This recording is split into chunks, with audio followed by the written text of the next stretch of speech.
Hey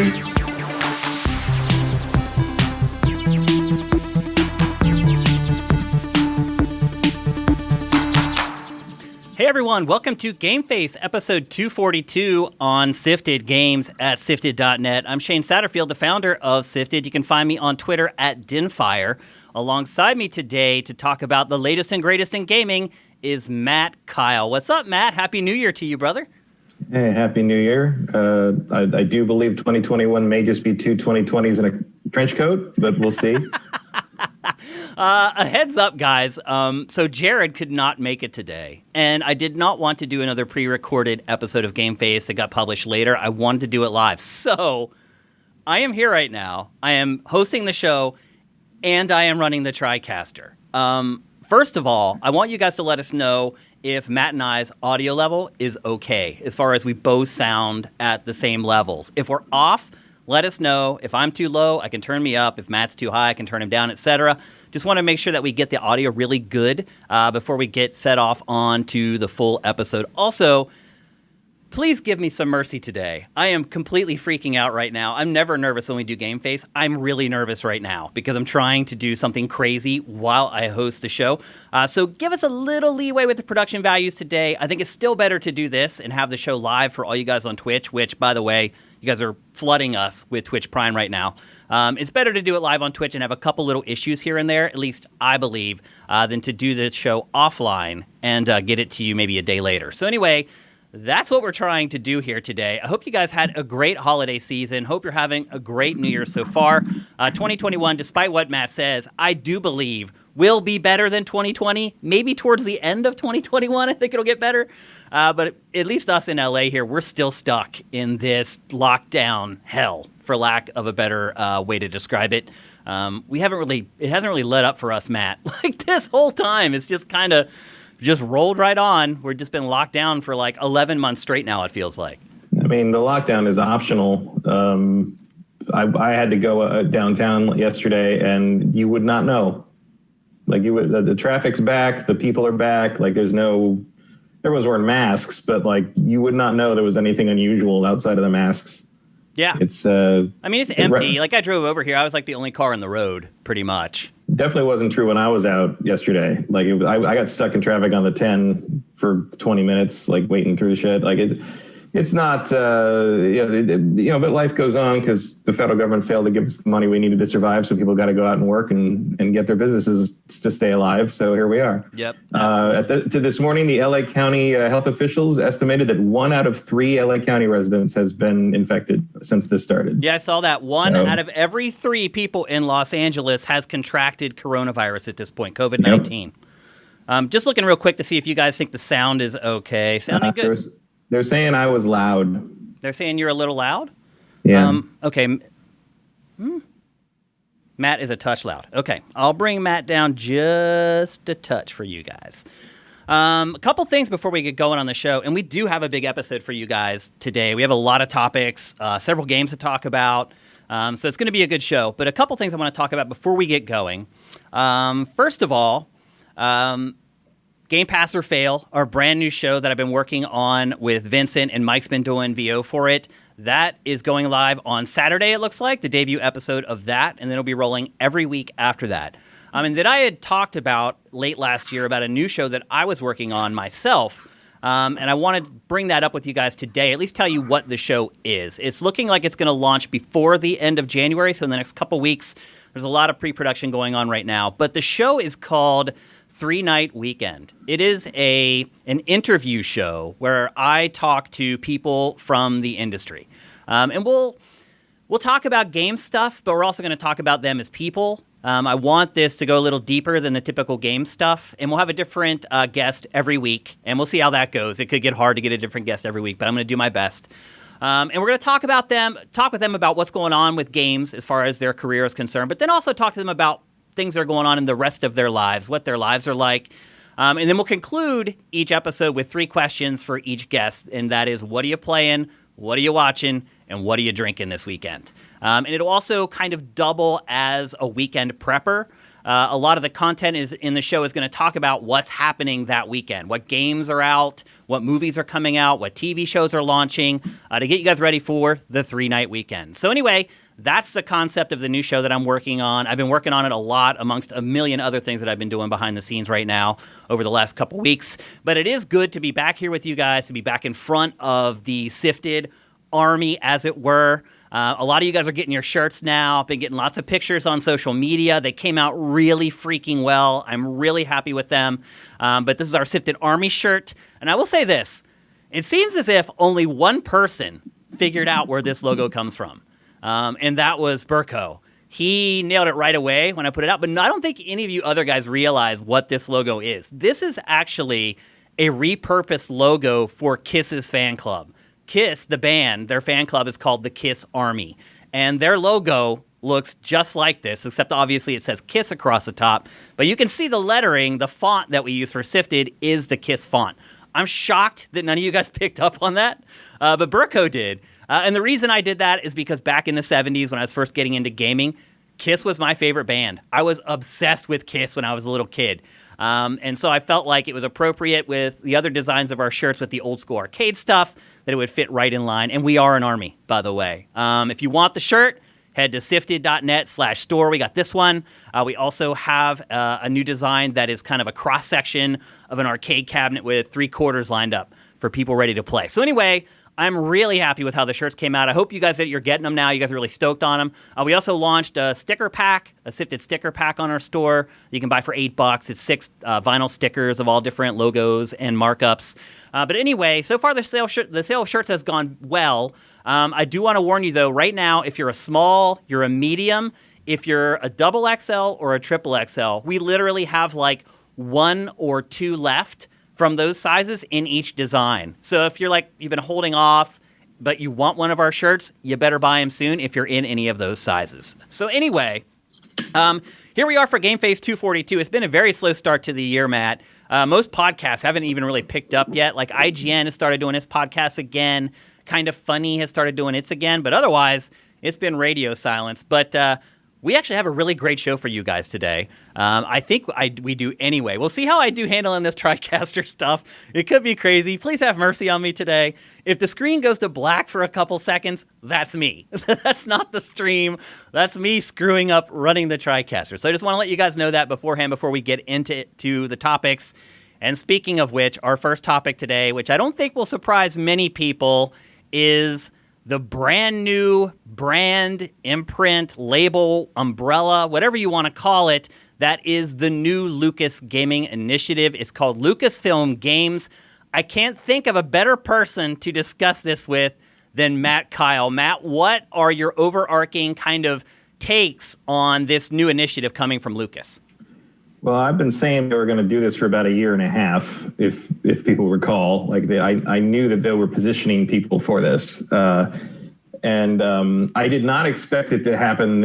I didn't expect it to happen in like this early in the year, but apparently that happened. The announcement happened so they could then announce Indiana Jones the day after.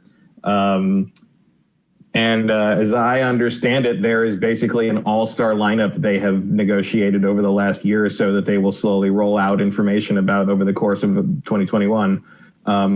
So they basically did what I had hoped they'd do, which was ditch the EA exclusivity and just set up a wing of Lucasfilm like they used to have in the form of LucasArts. And before that, Lucasfilm Games. Lucasfilm Games was the original name of LucasArts in the 80s.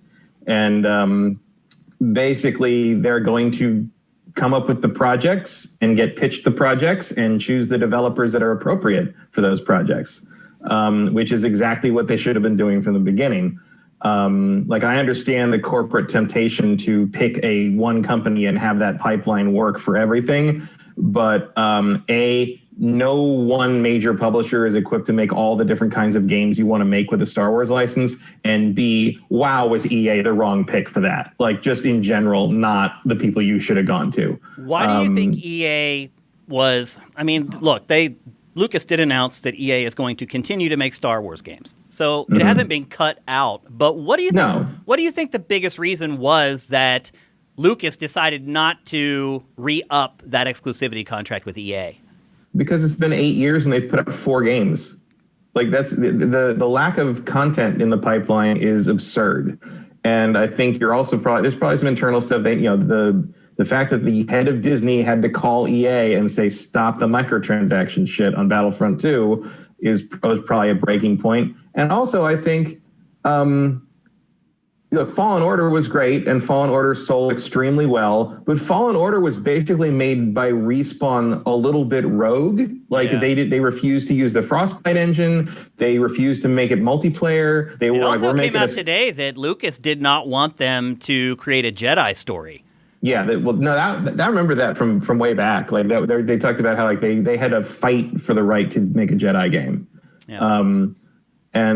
which is. Like there's been a lot of shuffling at Lucasfilm when it comes to like sort of realizing what the brand should be. They obviously had no clue how to do the one-off stuff. The stuff like Rogue One sort of came together, but Solo was clearly a mess. They didn't know what they were doing with that. And now Jon Favreau and Dave Filoni have gotten the train back on the track after the disaster that was Rise of Skywalker. With The Mandalorian, and clearly this is what we're going forward. All the Disney Plus stuff is going to kind of revamp a lot of that stuff. And the fact that they were able to do what they did in the final episode of Mandalorian Season 2 says to me that Lucasfilm has come around on what Star Wars needs to be and sort of how they need to kind of be willing to use certain things and not be afraid to touch all points of the galaxy. So that's good.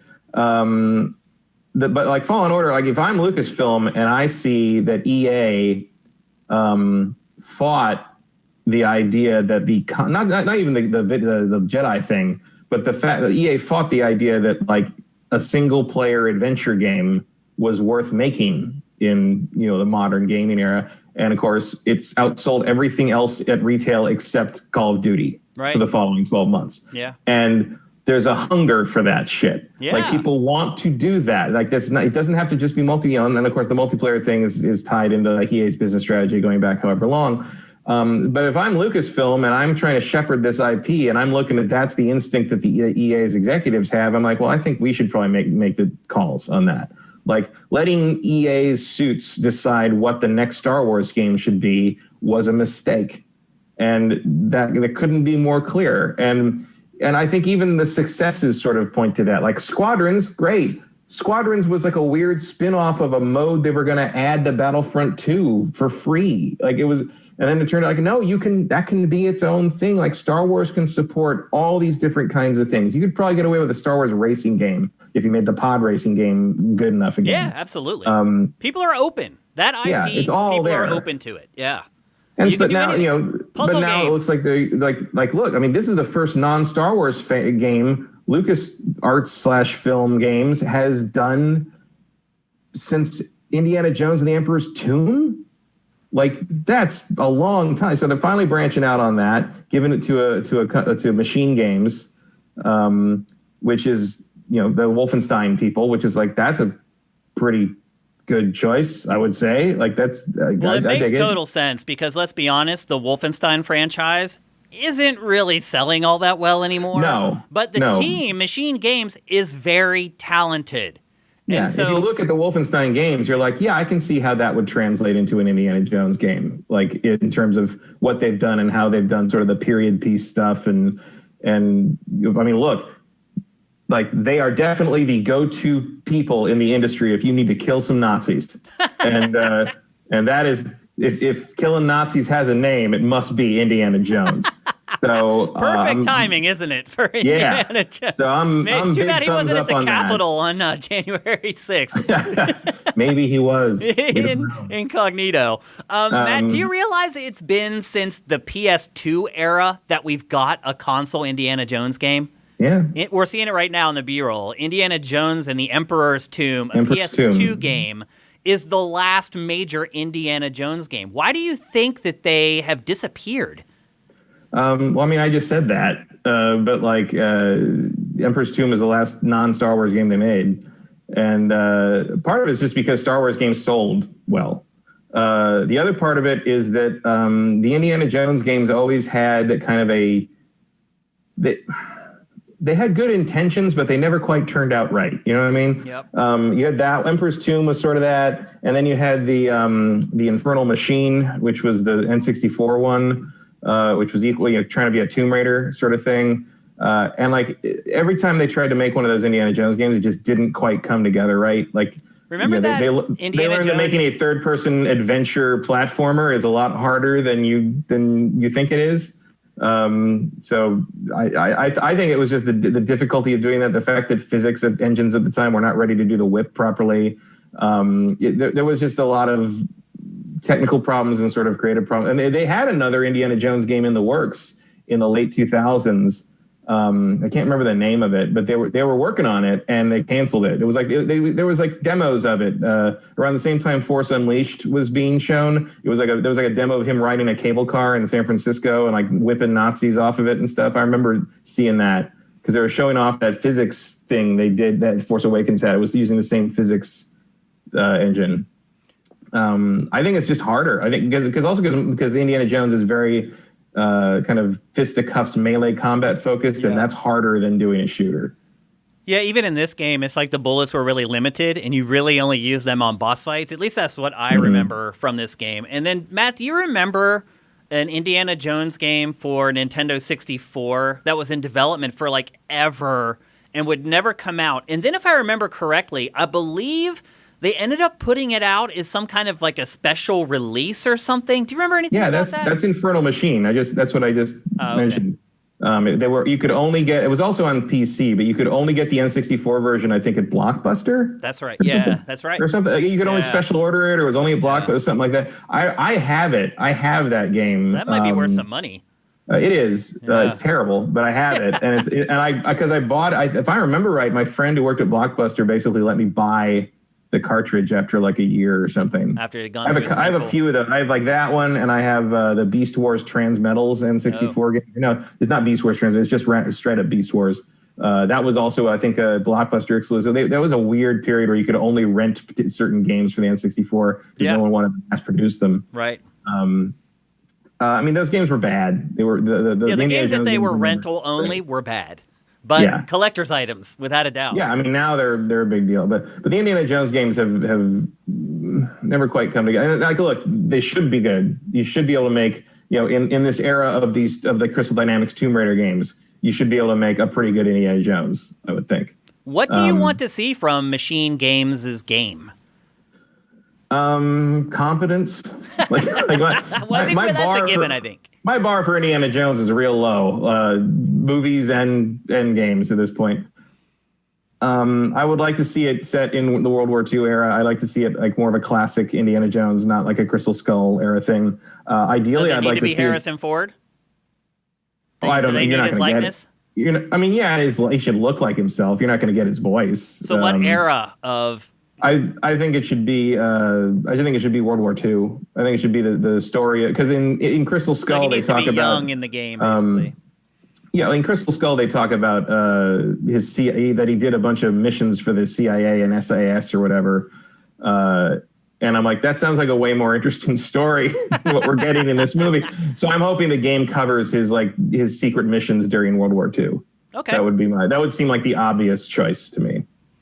And trying to stop, also Wolfenstein tie-in, probably trying to stop Hitler from getting the Spear of Longinus at some, because similar to like the Ark and the Ark of the Covenant, the Ark of the Covenant and the Holy Grail, the thing about Nazis looking for occult items, and then you have I think it was the expansion to Wolfenstein 3D was the Spear of Longinus, the Spear of Destiny.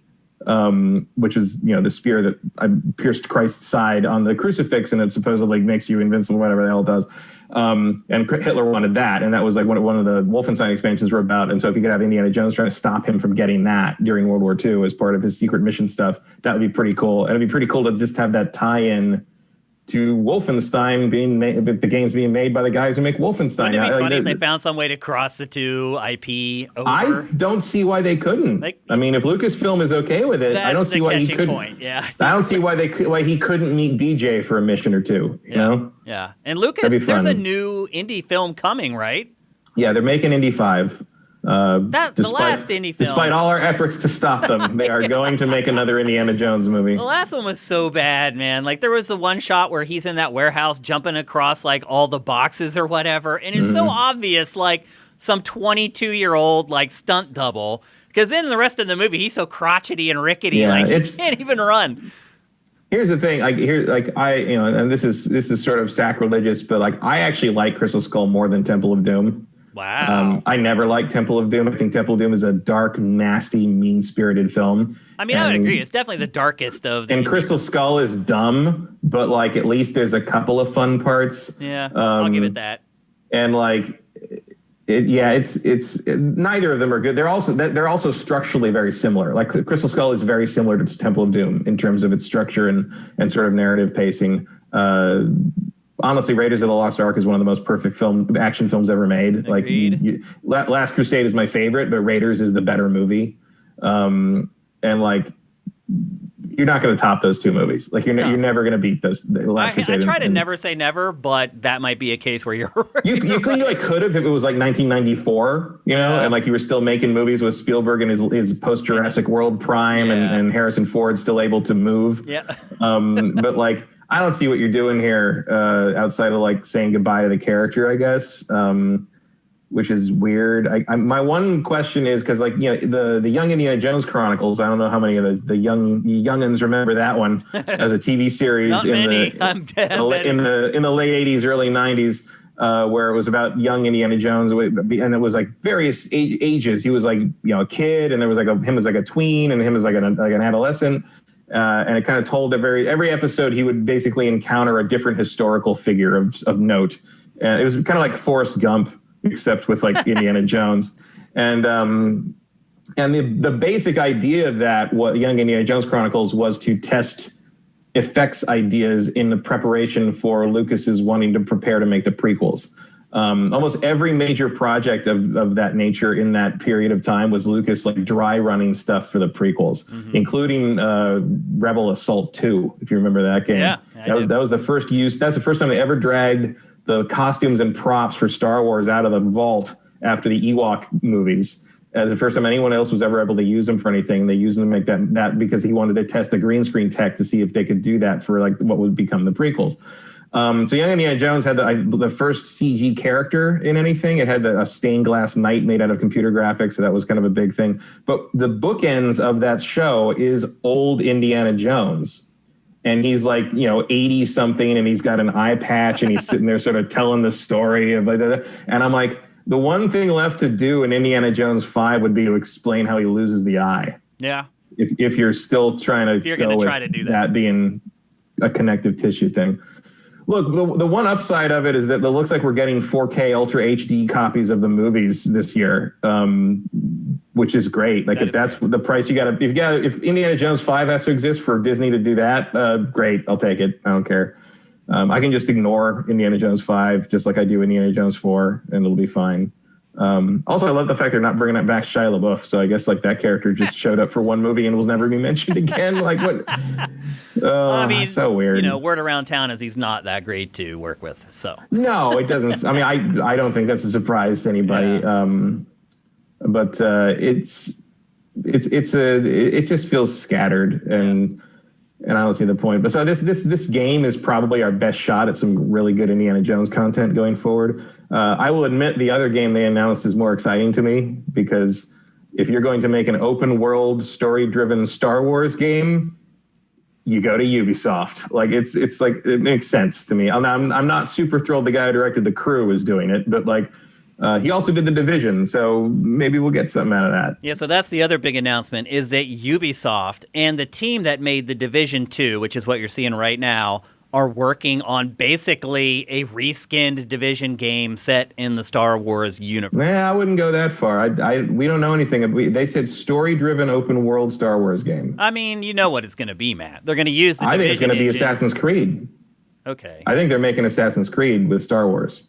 I don't think this is going to be a 4-player co-op game. You don't think it's going to be like a game as a service? You think it's going to be primarily campaign? I mean, look, the Division has a huge campaign. Yeah, I mean, I'll take that too. But, like, I think on the back of On the two things, on the back of Fallen Order's success, I think they want to stick to like an Assassin's Creed model on this. Like Ubisoft just couldn't spare any other teams to make an Assassin's Creed Star Wars game because they're making Assassin's Creed games. And two, Lucasfilm very clearly just saw what happened to the Avengers. Yeah. You don't want to make that game. You don't want to try to cram your license into a Division. I mean, a Division-style game for Star Wars would probably be pretty great. Like, I'm watching this B-roll right now. I'm all in, Matt. I would love a Star Wars game like this. It would make me actually care about it. Because the Division, it's like, I enjoy playing it. I don't give a crap about the story or the characters, but I love everything else about it. So if they could make a Star Wars game in this template, I'm all about it, man. I'm all in. Like, I think it could be great. I also think it could sell really freaking well and be a way that you could find to do a game as a service for an IP like this that actually is successful, unlike, as you said, Avengers. I just don't think they're going to touch that. And I see some people in the chat saying like they're using Snowdrop, not Anvil, so it can't be Assassin's Creed. Well, yeah, Star Wars uses blasters. It's going to be a shooter. Like, I'm not saying you're going to hit things with a sword. I'm saying it's going to be a single player. And there are projectiles in Assassin's Creed. I mean, you have a bow. I'm saying it's not great. It's projectiles. But I'm like, it's not going to be it's going to be a single player open world game is what I'm betting. Now, would I take a Division style thing? It's like you put a crew of Mandalorians together or something and go around doing bounties. Yeah, absolutely. That'd be great too. That game would be awesome. Like there's a bunch of like formula. You could go the Assassin's Creed single player open world action RPG formula with it, or you could do like a Wildlands Division stuff formula. Like Star Wars can, what I just said. So Star Wars can support everything. It can. So like very pliable IP. And you could just reskin that game over and over into different eras, and it would still count. They haven't announced, of course, the game that I really want to see. What is that? This is only half joking, as a matter of fact. Star Wars Muso. Like a hack and slash Dynasty Warriors Star Wars Get Koei to make a fucking Star Wars Dynasty Warriors game. Like, I would not be that excited for that, to be perfectly honest. I don't think I'd be excited for that. I'm not the same thing, but in terms of like, if you get me a Star Wars Dynasty Warriors game with the quality of the Nintendo ones, like I'll buy that. Like if you let me just like hack up thousands of battle droids with a Jedi, or like mow down tons of stormtroopers with a Jedi, or like with General Grievous or something. Like there's something there. Like Star Wars is begging for that. Because that's what I'm saying is like they should be and I think this is the point of this move they're making.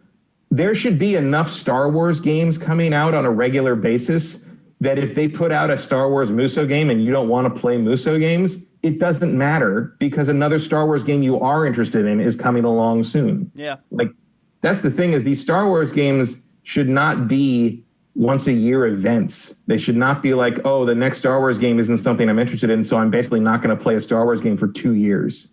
That's a problem. And that's a problem that EA has created for the brand. And I think if they can end run around that, they will be in a much better position. I am wondering how TT Games is making the Lego stuff, considering the Lego thing, exclusivity that I thought EA had. That is a completely different license.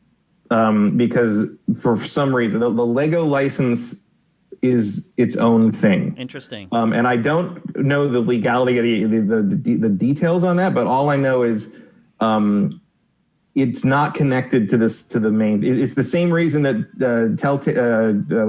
I guess it's TT Games. It's not Traveler's Tales anymore. It's just TT Games. Yep. It's the same reason TT Games still makes Marvel Lego games, even though they're owned by Warner Brothers.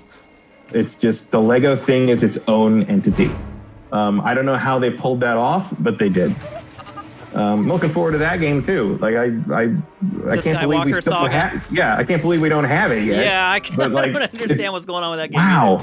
It's weird. I was at E3 2 years ago. I know. And they usually barf these games out like one a year. I mean, apparently they're paying special attention to it. I don't know. They are. Well, the original idea was that was going to be their last Star Wars Lego game. Oh. Because they didn't foresee anything else on that. But like, if you're not making a Mandalorian Lego game somewhere back there, you are out of your damn mind. Oh, man. All my nephews love Mandalorian. All of them. It's like their favorite. Like all the gifts I got from my nephews this Christmas, all Mandalorian. And it was I ran the gamut. Backpacks, like night lights, like clocks, like you name it. Like my whole feed, all my social media feed on Christmas is just people showing their Grogu Baby Yoda stuff. Yeah, whatever they got. Yeah, from Mandalorian. Everyone. Like, I mean, I'm talking like children to like people in their 60s. Everyone got Baby Yoda. It was a Baby Yoda, because there was no Baby Yoda merchandise last Christmas, so now everybody's getting their Baby Yoda Christmas in. Yep. I mean, this is really good news for Star Wars. I agree, Matt. It's amazing news, and it's a shame. I mean, they made a mistake signing an exclusive deal with EA. Let's just be honest. It made a mistake, but it has clarified it, and it wasn't dumb enough to re-up that deal. I like that it's creating this competitive environment among developers to secure the Star Wars license. It's just going to push them to come up with great ideas. I also feel like Lucas Games has done a good job finding partners so far. Like, they've picked the two really good choices. Thumbs up, man. Like, I'm very happy to see this. And they kept the relationship with EA copacetic. At least EA was able to admit that they've screwed up, and so they're still working. We're still gonna get Fallen Order 2. Probably gonna get Battlefront 3. Maybe they'll have the Need for Speed team make a pod racer game at some point. Like, whatever it takes. Yeah. Because as a publisher, all you care about is if the game is going to sell. And if it's a Star Wars game, it is. My request beyond the Star Wars Muso, which was more of a fun thing, for my serious thing, I would say, like, go to Larian and have them make KOTOR 3. Yeah. When they're done with Baldur's Gate 3. And I think they'd totally be down with it, too. Yeah. Yep. And the timing would probably work out. Because, it seems like they're wrapping up Baldur's Gate 3. I've been feeling that way for like a year and a half, though, and it's still not done. So, they basically said when the early access went up, they basically said there was a year left. Yeah. So that's coming soon, and they're going to have to switch to something, and that would be a perfect fit, obviously.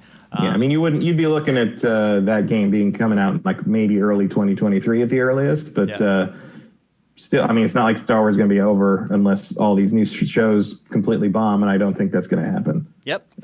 So there you go. That's the next generation of Star Wars video games. I'm glad to see this happen also, Matt, as we turn generations to PS5 and Xbox Series X, because we're not beholden to just one engine for Star Wars games now. And an engine, I would say, that's quite notorious and known to not really give good results. So get everything you can out of the Frostbite engine is my recommendation to everyone everywhere. Yeah.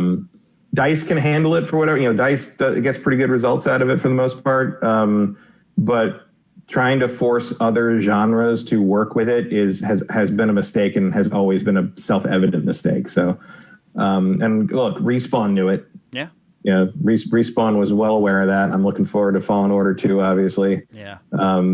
Like the future Star Wars games looks real good, and I didn't think we'd be able to say that this soon. But this announcement came out of nowhere. They didn't even save it for like their big annual event. They're just like, we got to do this now. So, well, my guess is that they've got some good stuff up their sleeve for the rest of the year as well, like further out. Also, Mandalorian season 2. Oh boy. Wow. Yeah. Best Star Wars I've seen since like Empire Strikes Back. I'm not exaggerating. Yeah, it's solid. Just amazing. And I think that was very welcome news. Yep. Good work, Lucasfilm. You're really turning it around at this point. Time to celebrate for all of us. All right, it's time to move on. I've actually been playing my Nintendo Switch a lot this like last 2 weeks, like the last month. Yeah. I turned my Switch on for the first time in forever, like probably since Age of Calamity, like 2 days ago, and just to look at stuff and see if anything else was out that I was interested in. It wasn't, but I did see they updated the Super Nintendo, Virtual Console thing. So I opened that up. I got to give them credit in a weird kind of sideways way.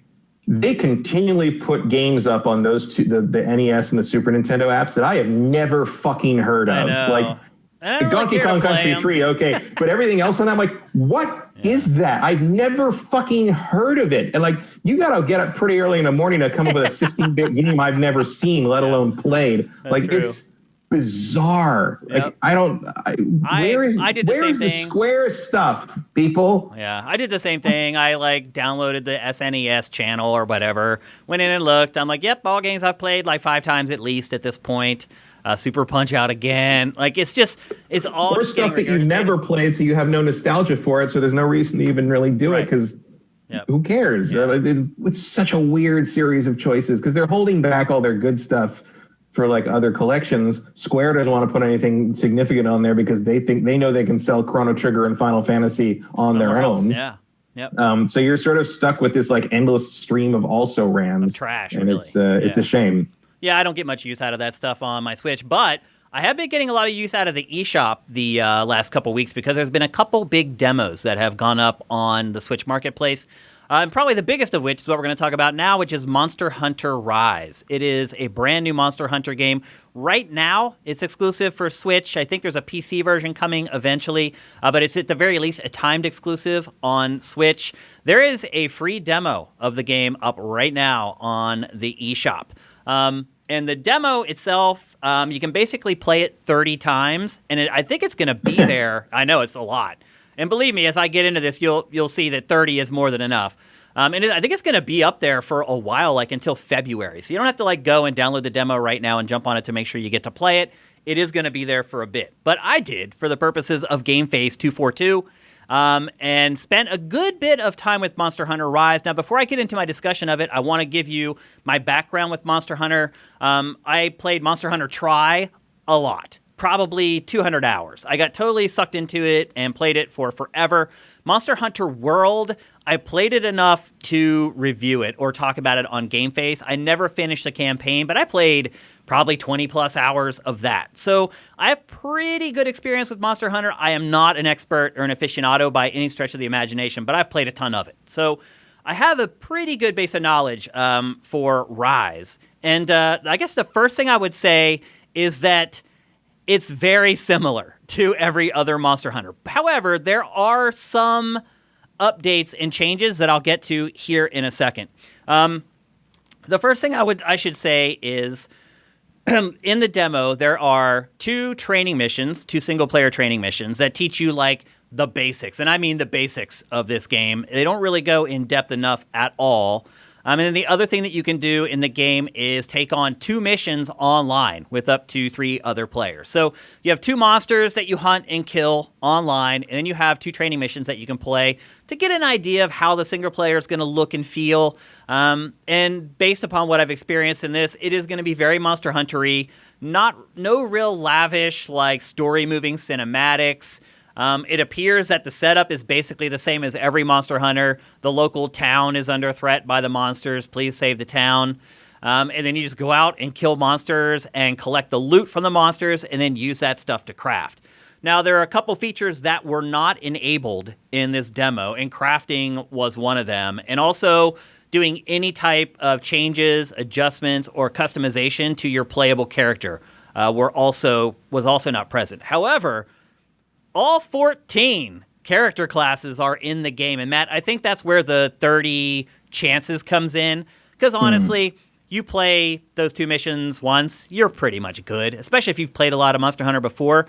But I think the idea is that Capcom wants you to keep trying all the different weapon types throughout the game so that you get an idea of what you like. So maybe when the full game launches, you can hit the ground running with the exact weapon that you want to use. Now, the problem with having 14 different weapons, in this game at least, is that each one controls a little differently. Again, maybe why Capcom gave you the 30 tries. Because when you switch to a new weapon for the first time, you do feel like a fish out of water. There are certain things that carry over from one character to another, but then the more nuanced stuff seems to be different in a lot of them. So it's not one of these games where you're like, okay, I was using a sword before, now I have a bigger sword and I can play the same way and be successful at it. You can't. You have to kind of learn each one of those weapons, how to use them and how to best utilize them against the enemies, which I think for the long runway for a game, that's probably the right angle to take. And as you can see, there are mounts in this game. What I've seen in the demo so far, there are just 2. There's the little like critter that was in Monster Hunter World that follows you around and like helps you cast spells and heals you and stuff like that. But now there's also a dog. And the dog can run really fast. So you can mount the dog and then get around a lot more quickly than you can if you choose the other buddy. So I honestly have no idea why somebody would choose one of the other buddies that you can't get on and use as a mount. I ended up using the dog pretty much the entire time. And you'll see here in this B-roll, you can attack while you're the dog. It's not like you just ride around, get off. And now the attacks aren't as powerful as if you're not mounted and you're just using your sword like on your own, but you can still fight. And it is a good way on some of the tougher enemies to kind of jump in and strike and then get away. Because really, that's what Monster Hunter is all about. Getting in, landing as many blows as you can, and then getting away before the monster delivers one of its huge attacks. And it is absurd. Like this monster that we're fighting right now, there's two, but the one on the left is the primary monster. Like, we hacked that monster, my guess is 5,000 times. I don't care what kind of a sword you have. You hack anything 5,000 times, there's going to be nothing left but a pile of jibs. And so that's the contrition. That's what you have to accept with Monster Hunter. It's not, well, first of all, they're huge monsters, which aren't real. But the combat itself, you really have to suspend disbelief for a lot of it, because you're literally beating on these enemies forever, and you also never see any damage on them, which is weird. Blood flies out, but there's no permanent damage. That is something I suspect we might see in the first Monster Hunter for PS5 and Series X, but I don't know. It's certainly not in Rise.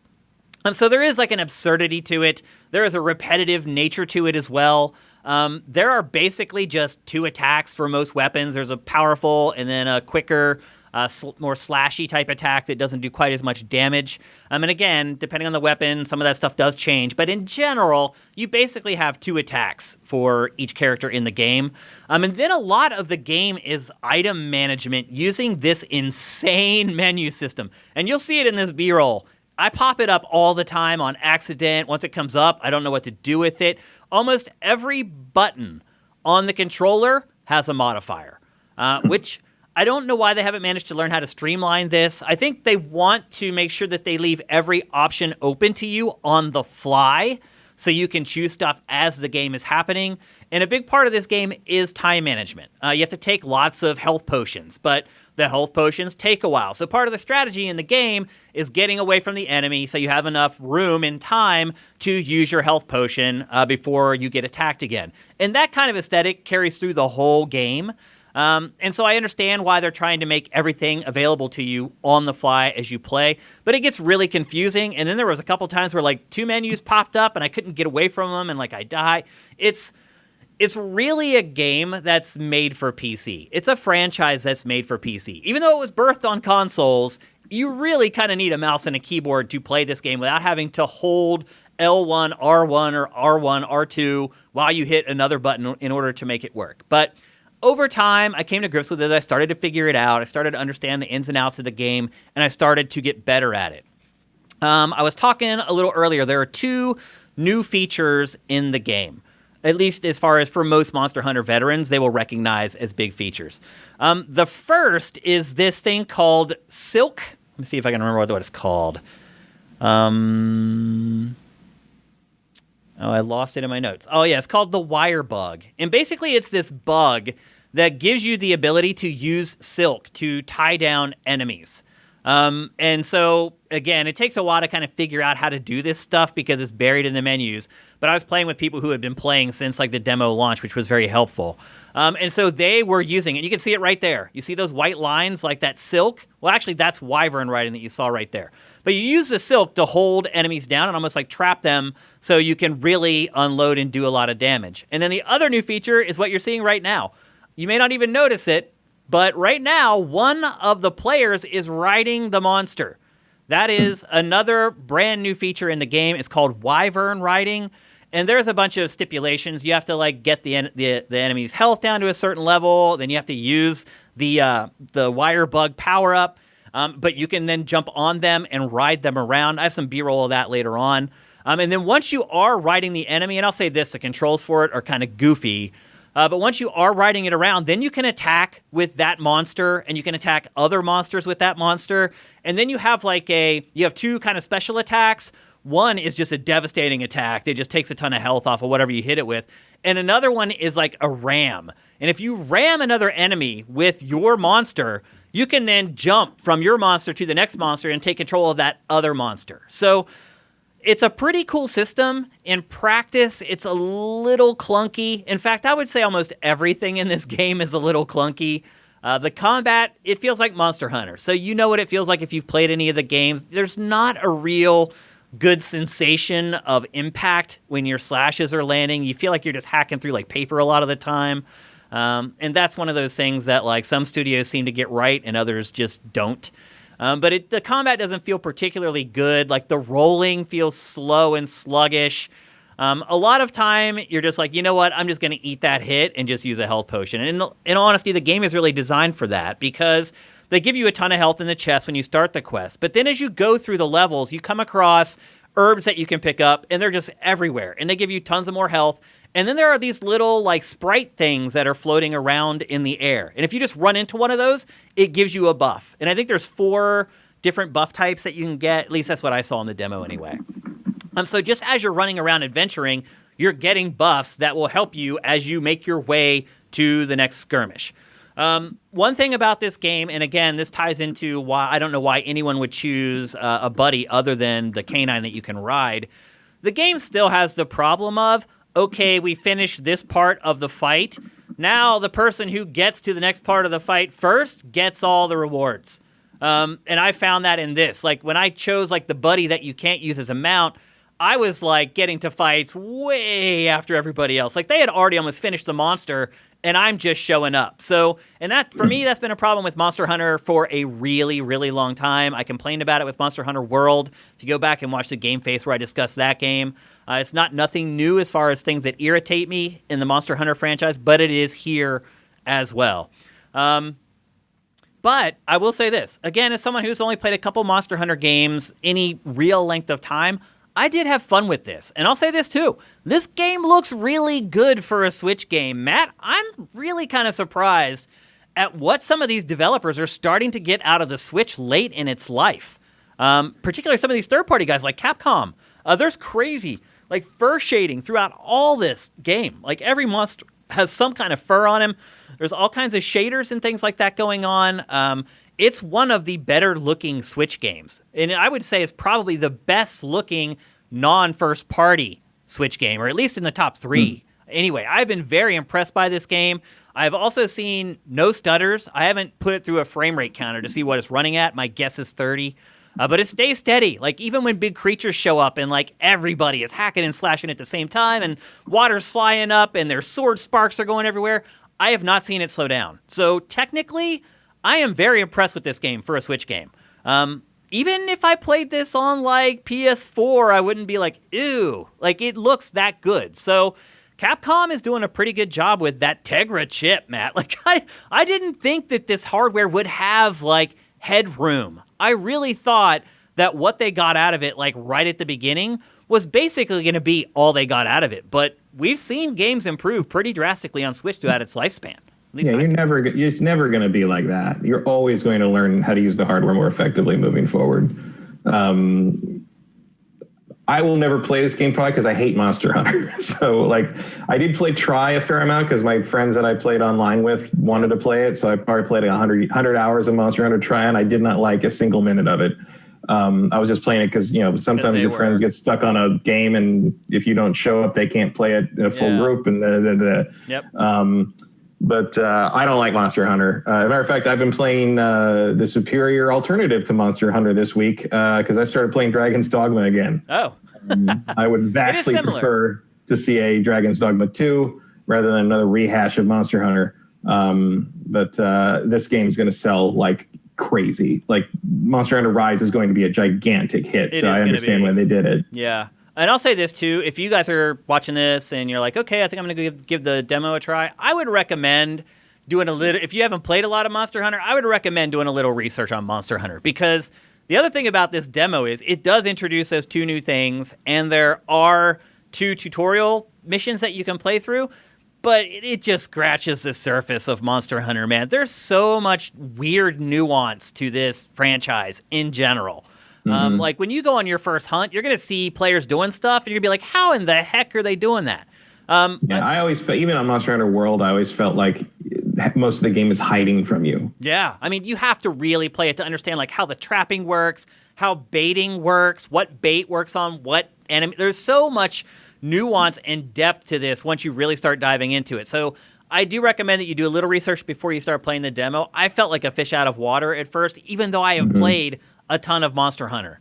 And then the other thing I would say, too, is that while technically I was pretty impressed with it, there are issues.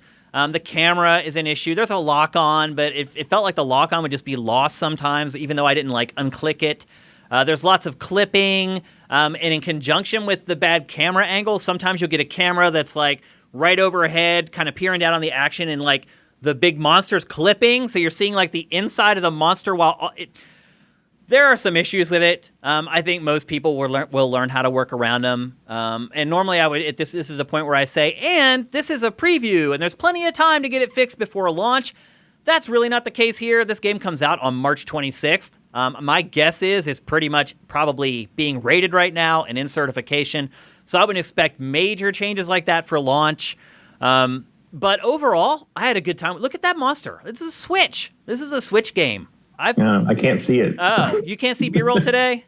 No. I guess I didn't set it up right. I'll have to ask Jared how to do that, unfortunately. Sorry, man. I didn't realize that.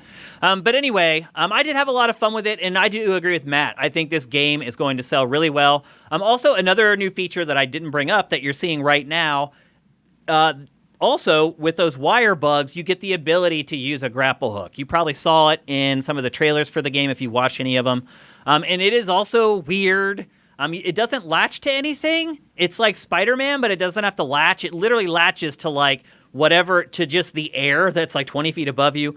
And it's not like Spider-Man. You can't really swing through urban environments. It's just kind of an easy way to traverse really tall objects and get up on top of rocks and things like that. You can also use it in combat to evade or to get into combat really quickly. It actually is pretty flexible. And here's the wyvern riding that I was talking about. This is actually the tutorial mission that they give you where they teach you how to do it. And it's clunky and weird, and if you don't hold a button, the monster won't move. So if you want to move while you're on the monster, you have to hold the R button. And again, because there's just so much stuff in the control scheme that's inconsistent across the entire game, I think that's probably my biggest issue with the gameplay so far. So... it's coming out March 26th. I think it's going to sell exceptionally well. I think just like a lot of people have found with Monster Hunter World, who dove into Monster Hunter for the first time, these games generally are a great value for the money. If you spend $60 on this game and you even kind of vaguely like it, it's very easy to play these for 100 hours or more. And then if you grow tired of using that same character, you can switch to one of the other 14 or the other 13, and in this game, it actually makes a difference. It makes a big difference what weapon you decide to use. So anyway, that's Monster Hunter Rise. Comes out March 26th for Switch. PC version looks like it's coming at a later date. My guess is probably at the end of the year. So if you do have a PC and you like Monster Hunter, you may just want to wait till later in the year. But if you haven't checked the release calendar for the early part of 2021 yet, it's not exactly loaded with good stuff, particularly if you're a Switch owner. Although we did see today, Matt, did you see that Pokemon Snap is coming out in April? Yeah. I was surprised by that. Yeah. Sooner than I thought. Yeah, and they need it. I mean, they need games on Switch. So I have a feeling this is going to fill a hole, and Switch people are just going to jump all over it. And based upon what I've played so far, I think it would be smart. It's a full-fledged Monster Hunter game running on Switch, and it looks great. So, and it has online play, and... I guess I should mention the online play. You can search for servers and then pick the server that you want to join. It shows you what hunt they're on, how many of the players are there, so you can decide if you want to be the fourth or if you just want to jump in because you have a couple minutes or whatever. The server screen is pretty detailed and gives you enough information to figure out what you want to do. And then there's also local play as well. You can play locally with a friend if you want to. So the multiplayer stuff in it is pretty robust. And I've been pretty impressed with what I've played so far. So there you go. That's Monster Hunter Rise coming to Switch, March 26, 2021. Next up, we're going to talk about a game that was delayed. Not only was the game delayed, Matt, it was just in the Sifted countdown for the top 10 most anticipated games of 2021. I literally published that, and I think 36 hours later they delayed it. So when that goes on YouTube, it's going to have to be recut. I'm going to have to eliminate that game, and then I'll probably republish it on Sifted as well for those of you who already watched it with Hogwarts Legacy in there. but Hogwarts Legacy has been delayed. Matt, first of all, are you surprised at all? Not remotely. This game was never coming this year. Everybody else seemed to think so.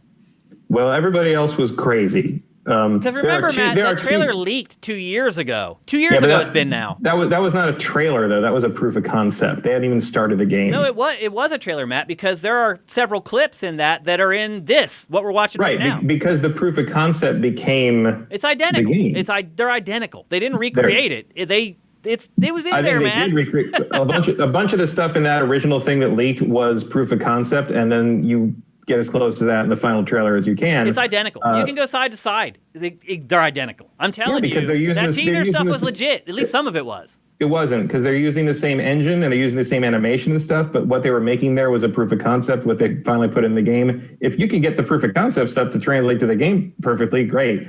But man, this I'm game telling was you, never coming. they're the same shots. I mean, unless the shots in the real trailer were bogus.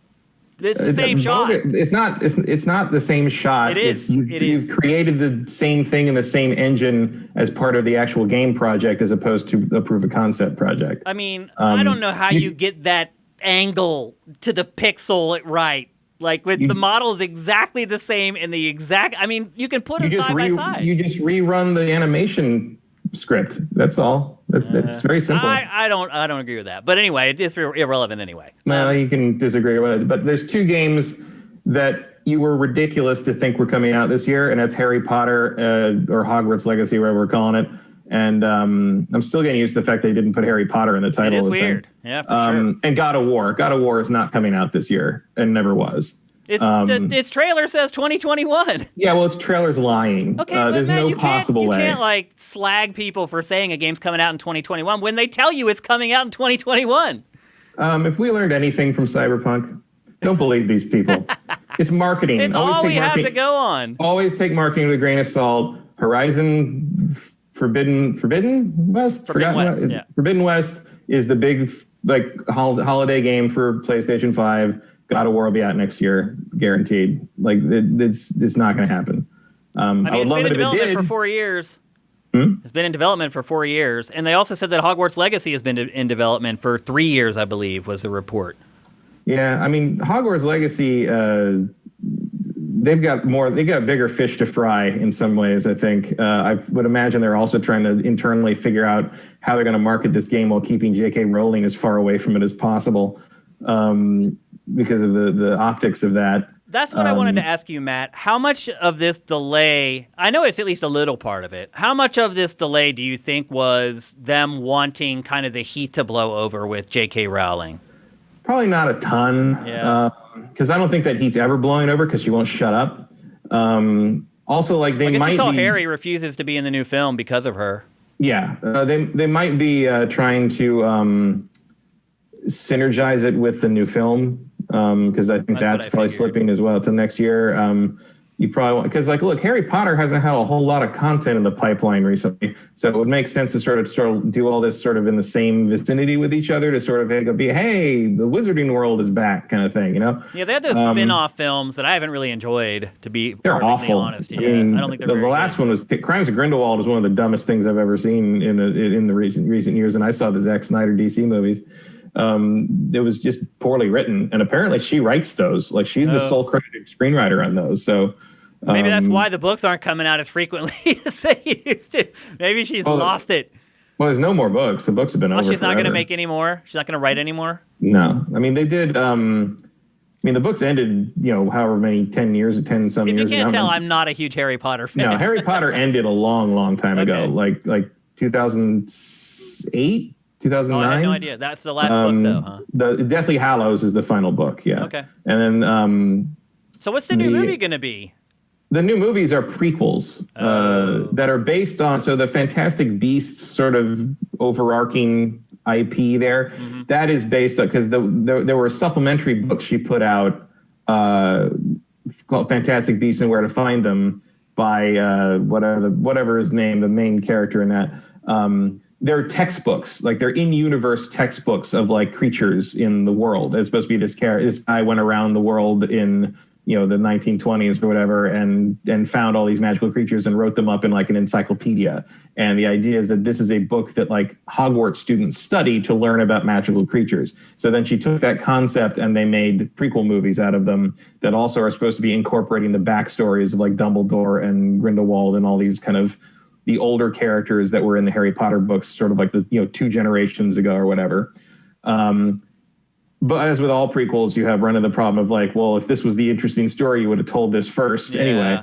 And they're just like, they're nonsensical. They didn't, the 2 movies don't really match up with each other very well. She tries to drag Dumbledore into it and it doesn't really work. And now it sounds like they're going to have to change villains again. Cause like, Grindelwald turned out to be, was played by another actor and then turned out to be Johnny Depp at the end of the first movie. And so he was that in the new movie. And now Johnny Depp's stepping down. So they have to replace him with another guy. So the villain's just going to keep being played by different actors, I guess. Well, it's like the guy who plays Harry Potter says he won't be in the new film. And that has me confused because if it's a prequel, why would he be in the film anyway?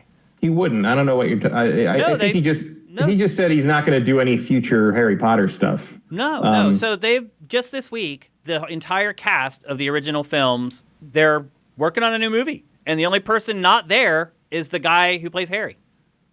Well, that doesn't make any sense unless they're doing a filmed version of The Cursed Child, the stage play, which I guess is possible. Yeah, I read 3 articles about it this week that he's like, no, because of J.K. Rowling, I can't in good conscience be a part of the project. And then the other ones are like, that makes sense. We're hoping that he comes around because how do we do this without him? So, I think the news just broke this week that a new film is coming or whatever. So as I was doing research, honestly, for the Sifted Countdown and for today's show, I stumbled across that stuff. So, yeah. I tend to agree with you. Like, I think the J.K. Rowling's behavior is a very, very small component of this. The type of money that they're talking about, let's be honest, most people don't care what J.K. Rowling thinks. They love Harry Potter. And they're going to go see a Harry Potter movie or play a Harry Potter video game because they love Harry Potter. I think very few consumers are as conscious as we would hope that they would be. Somewhat. The new Harry Potter film is just a rumor at this point, it seems. If it's anything, it would be that stage play done because that's a direct sequel with them older and stuff. The main problem is that like Harry Potter's is not particularly relevant anymore. Yeah, I mean, if it's been gone for like a decade at this point. It's been gone, but I mean, Fantastic Beasts is still around. The problem is Fantastic Beasts isn't any good. Like that's the trick is like if you keep feeding this with good content, it'll remain. And Harry Potter's never going away because the whole generation that grew up on it, and there's a whole cottage industry of fandom devoted to trying to figure out a way to be a Harry Potter fan without giving any more money to Rowling. That's hilarious. I've seen some people that were very, very adamant that like, this delay is clearly for them to find a way to remove her from. That I'm like, there's no way to get Harry Potter away from her. Yeah, there's no impeachment proceedings for a writer. You can't do that. The best you could do would be to convince her to sell it off like George Lucas sold Star Wars, which I don't see her ever doing. Yeah, I don't either. So it's you're kind of stuck with it, I guess, buy a used copy if it's going to be a problem for you.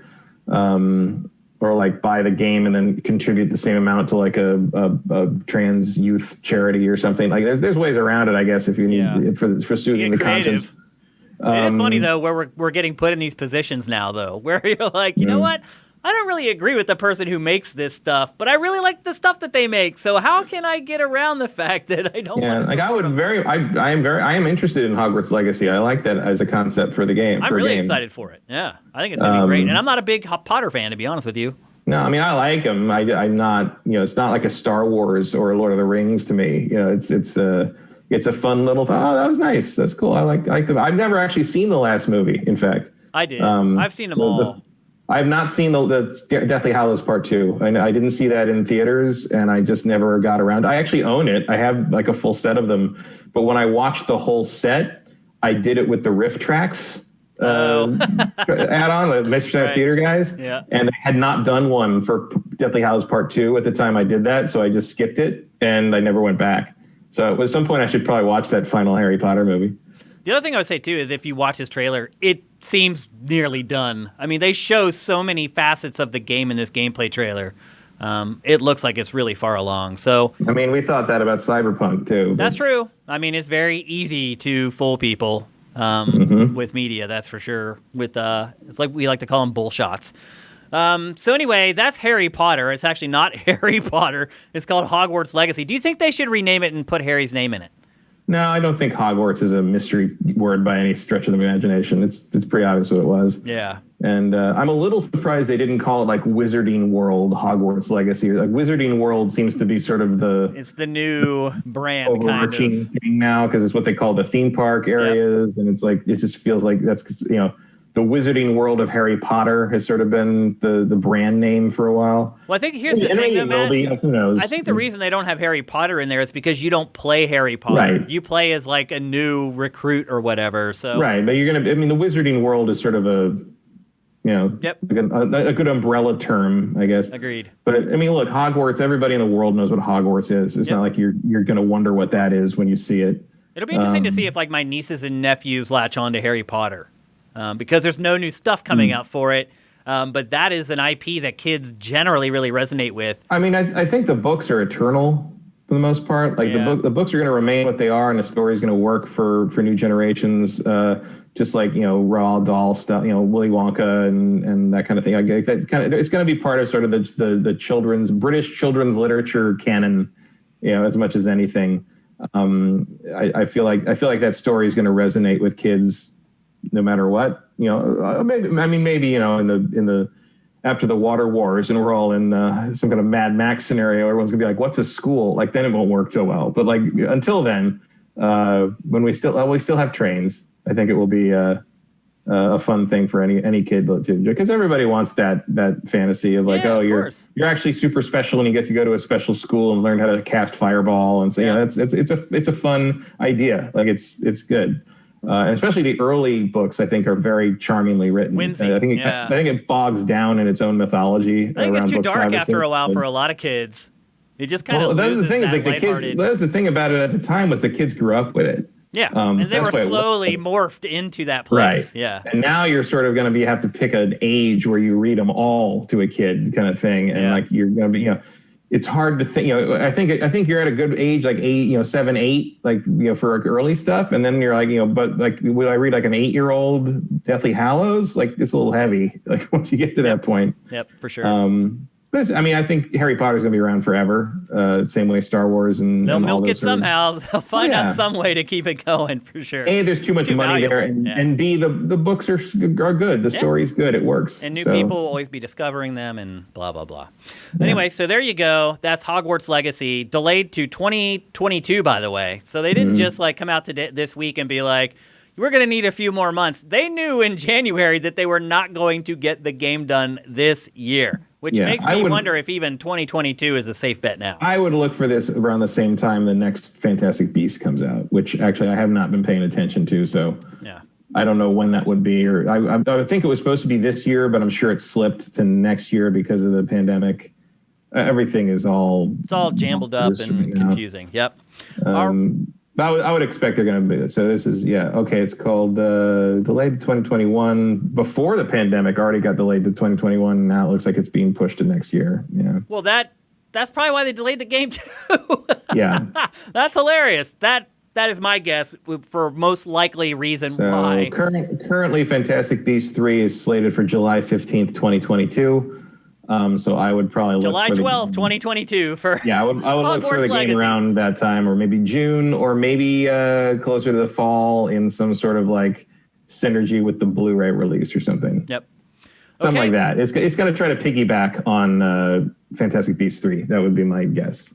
Okay. It's time for us to move on. As I said earlier, and we'll have the same conversation in a couple months when God of War moves to next year officially. So. I hope not. I'm going to keep my fingers crossed on that one.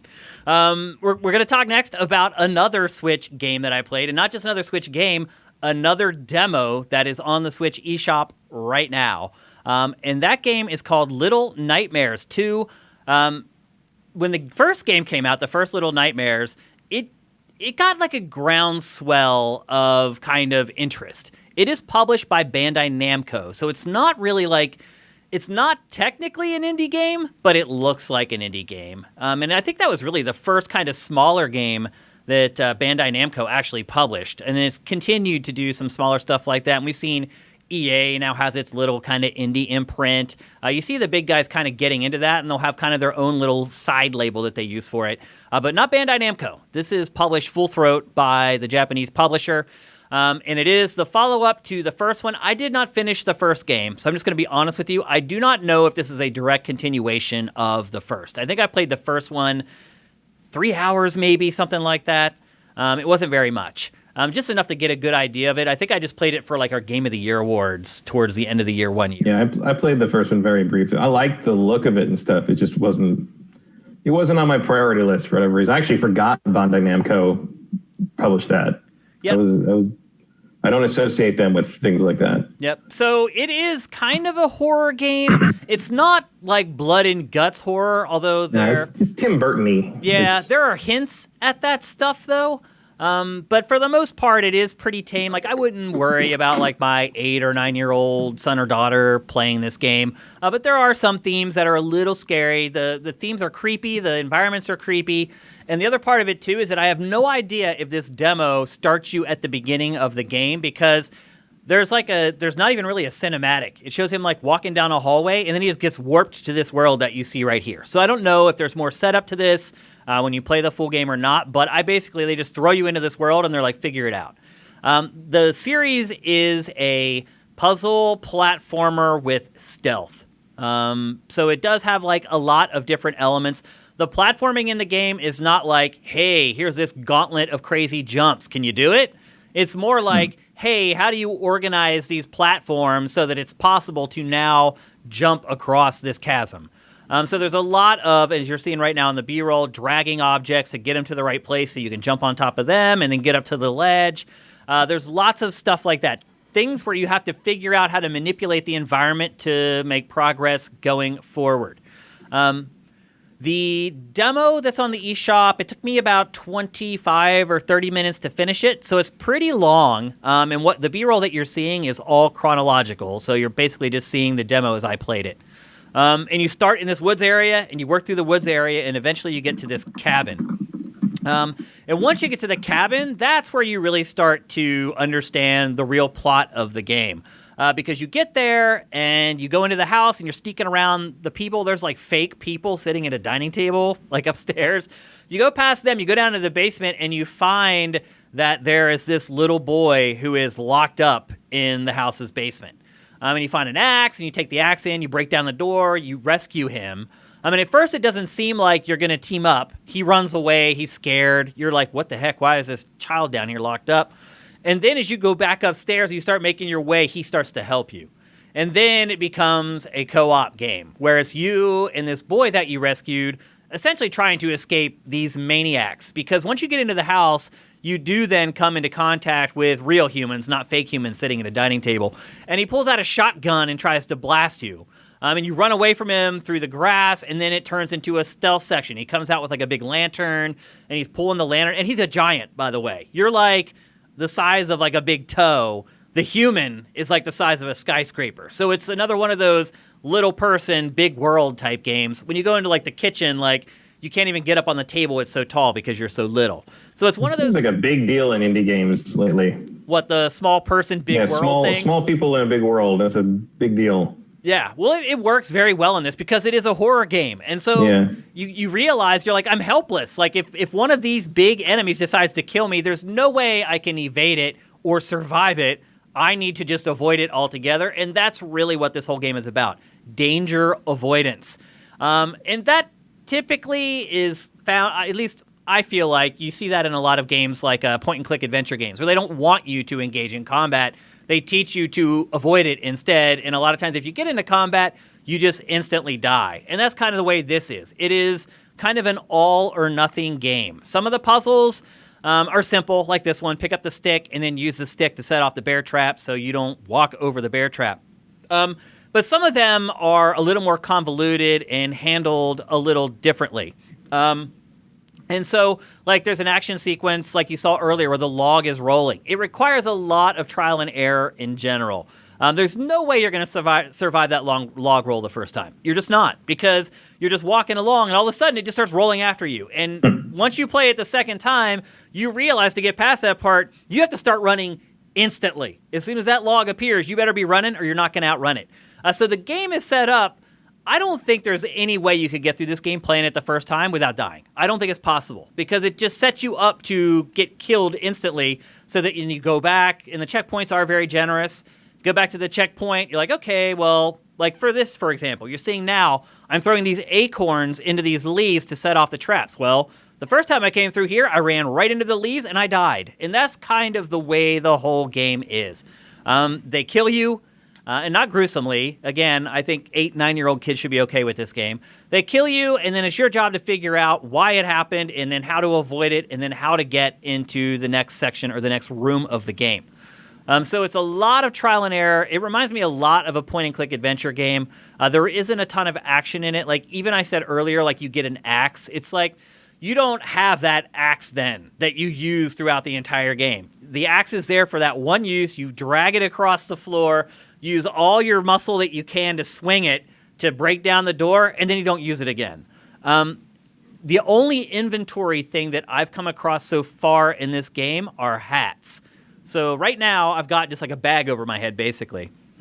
After you rescue the boy down in the basement, you get like a raccoon hat. And I have not figured out yet what the hats do. I don't know if they change your abilities. It didn't seem like it. I got the raccoon hat, and it just changed my appearance. So I don't know if, like, further into the game that stuff starts to make a difference. It is a separate option in, like, the pause screen. And there's a grid that shows, like, 20 possible hats. So my guess is that there's some kind of a gameplay impact, but I'm not sure, because I got the raccoon hat, and it didn't seem like it did anything for me. But otherwise, it's not one of those games where you're, like, getting new abilities all the time. It's one of those things, it's one of those games where you're learning while you play, and then you use what you've learned from playing to try to avoid danger in the future. For example, I discovered the bear trap the first time when I tried to walk through the log. I probably should have been looking for bear traps when I came to that next pile of leaves. I didn't, because I'm stupid, but I should have. So there are hints in the game, but they're very subtle, and I think for most people, it is going to be a lot of trial and error, making a mistake, dying, going back, trying it again, trying something different, trying to figure it out. One thing I would say, there is free jumping in this game. You can just jump on your own if you want to. But as I said earlier, there's not like hardcore platforming in the game. But the game doesn't, adding to the trial and error frustration of this game is that the game doesn't tell you stuff. So the very first screen, as soon as you land in the woods, you come to a log and a gap and you have to jump over it. Well, you can't make the jump. So you keep jumping, and you're getting to it. It looks like you should be able to grab onto it, but you just keep falling. Well, that's because there's a grab button in this game, and they don't tell you that. So if you didn't hit pause and go and look at the control scheme in the menus, and you're just playing the game, I basically tried to jump up on that ledge like 50 times before the game finally said, hold ZR to grab onto ledges, and it does that the whole time. There are so many points in just what I played where if they had just told me how things were supposed to work, I would have figured it out right away. And I'm not saying tell me how to solve the puzzle. Just tell me how things work. Like, what are my capabilities? What are my capabilities with this thing that I just found, that I just picked up? It's really ambiguous. There's no hand-holding really at all in the game. Some people may like that. I found it to be a little bit frustrating. But what really sells this game is the tone and the setting and the circumstances and the situations that the game puts you in. It's not a gory game, but it does a very good job of imparting terror on someone who is playing it. I was uneasy playing this whole game, and part of it is there's like no voiceover, so all you get is like really moody, really creepy music and like creaking floors and stuff like that. That might be part of it. It doesn't really the game isn't really personified, if that makes any sense. You feel like you're just kind of this ghoul floating through the game with a bunch of other ghouls. And in that way, like the tone and the setting and all that type of stuff is really, really good. Like just this scene right here when you're rescuing the boy. And you're afraid of him and he's afraid of you. Like the animation in it is really good. And the animation can kind of tell the story all on its own. Even though your character has a bag on his head, it does a great job of relaying sort of the emotion and what that character is thinking. Here you can see the hats. I have 2 out of, it looks like 12 or something like that, but I could not figure out if they did. From what I can find, those are just cosmetic. They are cosmetic? Okay. So I have a raccoon hat, now I look like Davy Crockett. So, but that's Little Nightmares 2. Matt, what did you think of the first game? I mean, I liked what I played of it. I didn't play a ton of it. I like the look of it more than anything else. It kind of was around the same time as like where I really burned out on the sort of, visually stylistic side-scrolling indie platformer.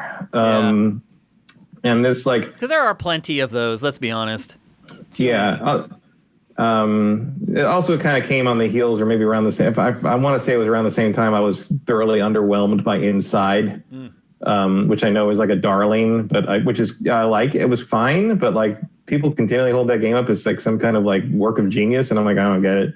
And at that point, like Little Nightmares just wasn't.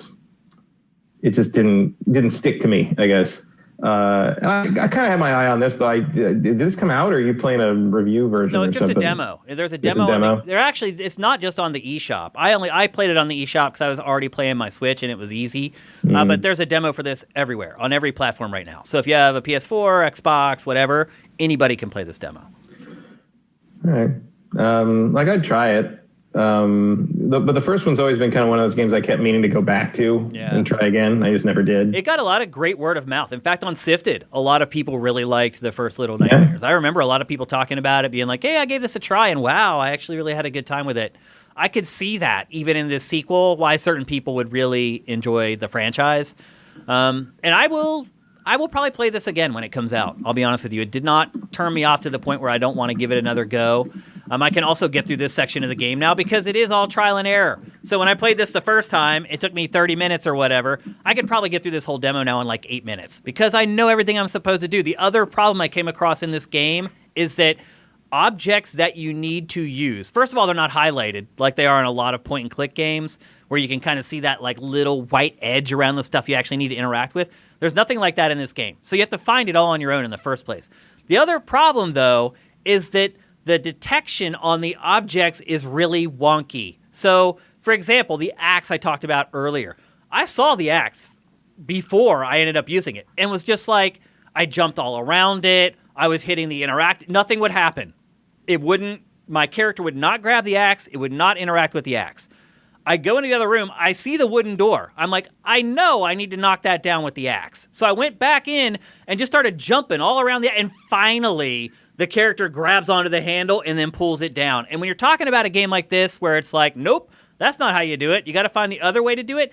That stuff needs to work, man. Like, you can't present an object that I need to use and make me think I'm not supposed to use it. And this game does that a lot.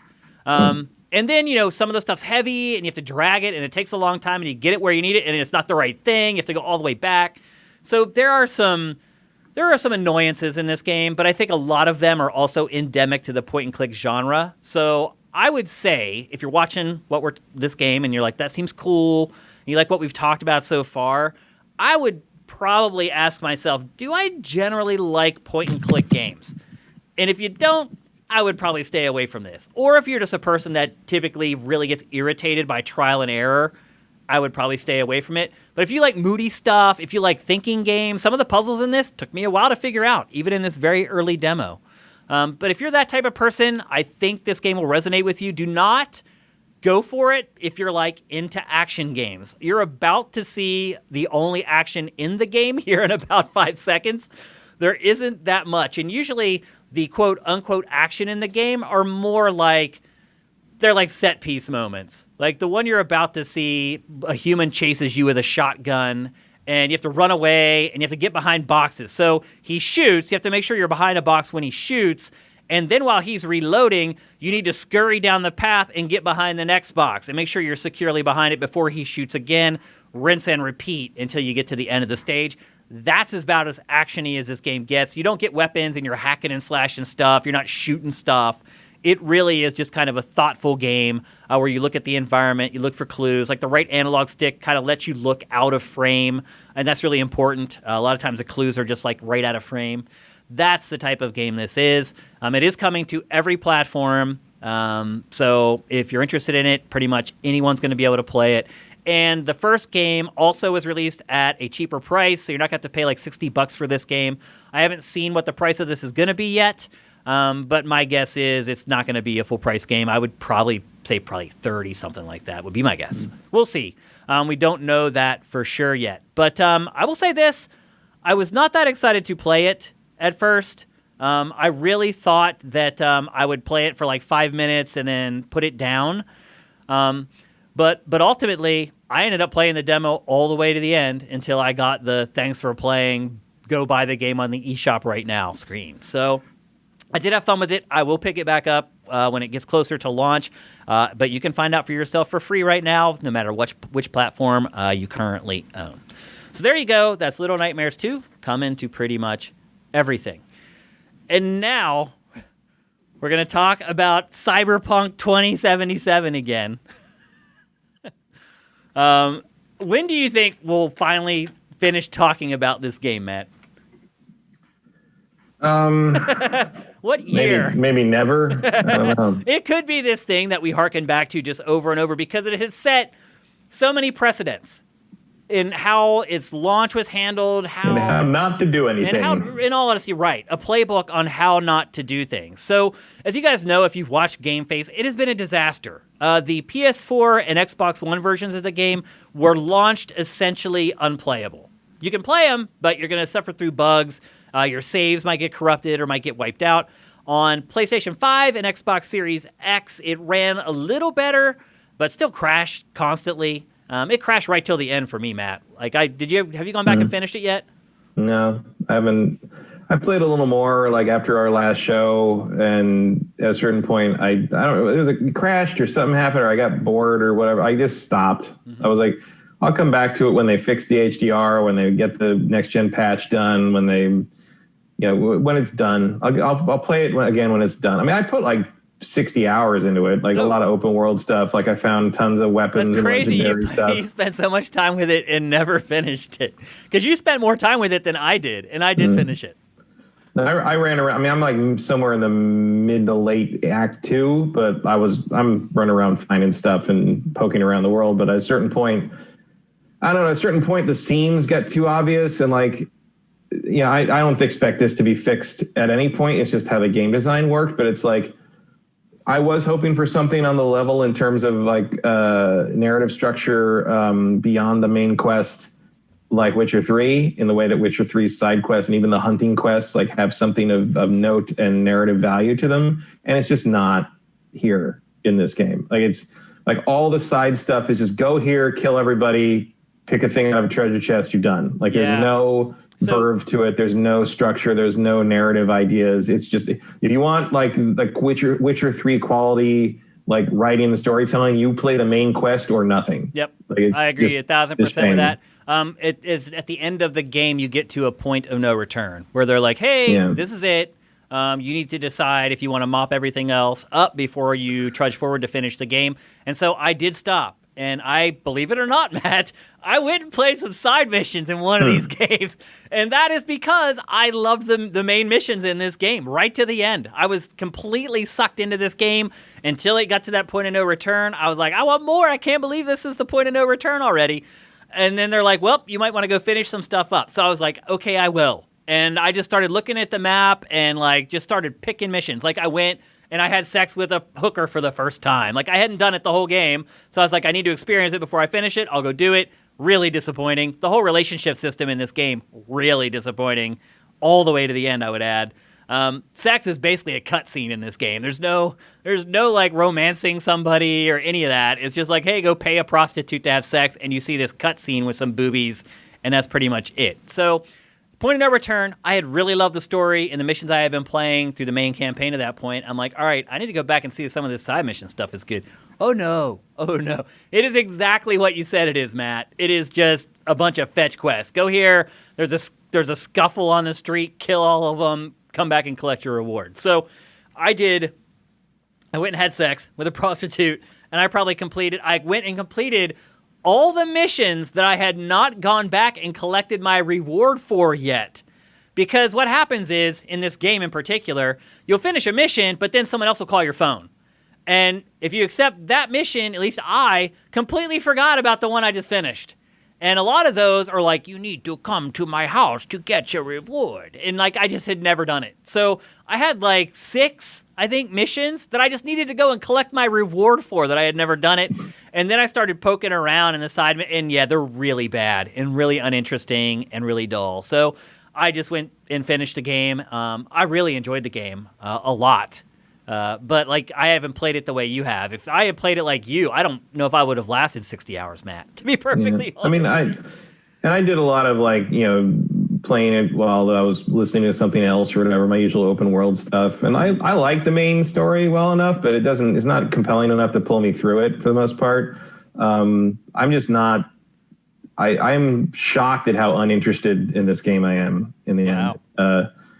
Like, I'm hoping the DLC has a little more verve to it, because, like, obviously the DLC for Witcher 3 was very strong. Well, that's why we're talking about this game today, Matt, because they just announced that both the DLC and the next-gen versions of this game have been delayed basically indefinitely. The DLC, they said, probably by the end of the year.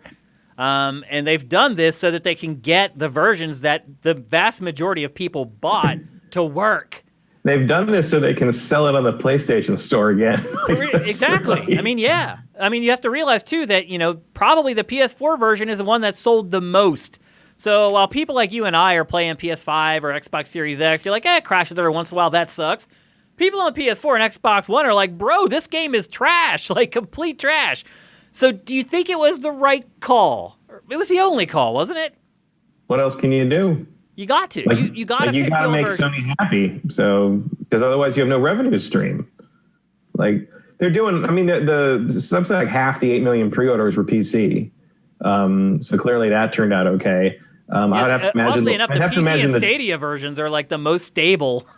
I would have to imagine the tail on this is mostly console, though. Like, like I imagine the PC sales would be front loaded and console sales would be the longer tail. And if you don't have your game on PSN, you don't get any of that. Is it that, or is it trying to keep the people who already bought it from killing you? I mean, people are pissed, and rightfully so.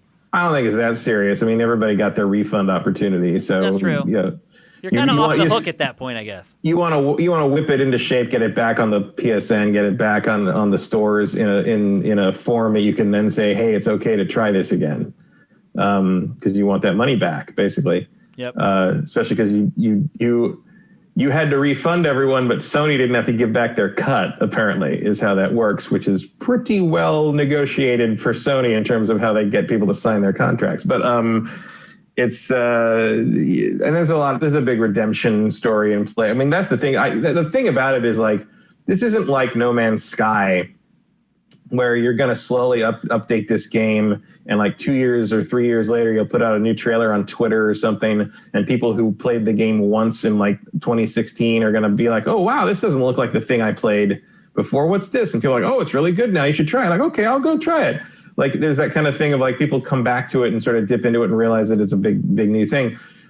I feel like they're going to have a much further uphill battle on this one, because like, how do you, like the differences in something like No Man's Sky are self-evident when you see those new trailers. Yeah.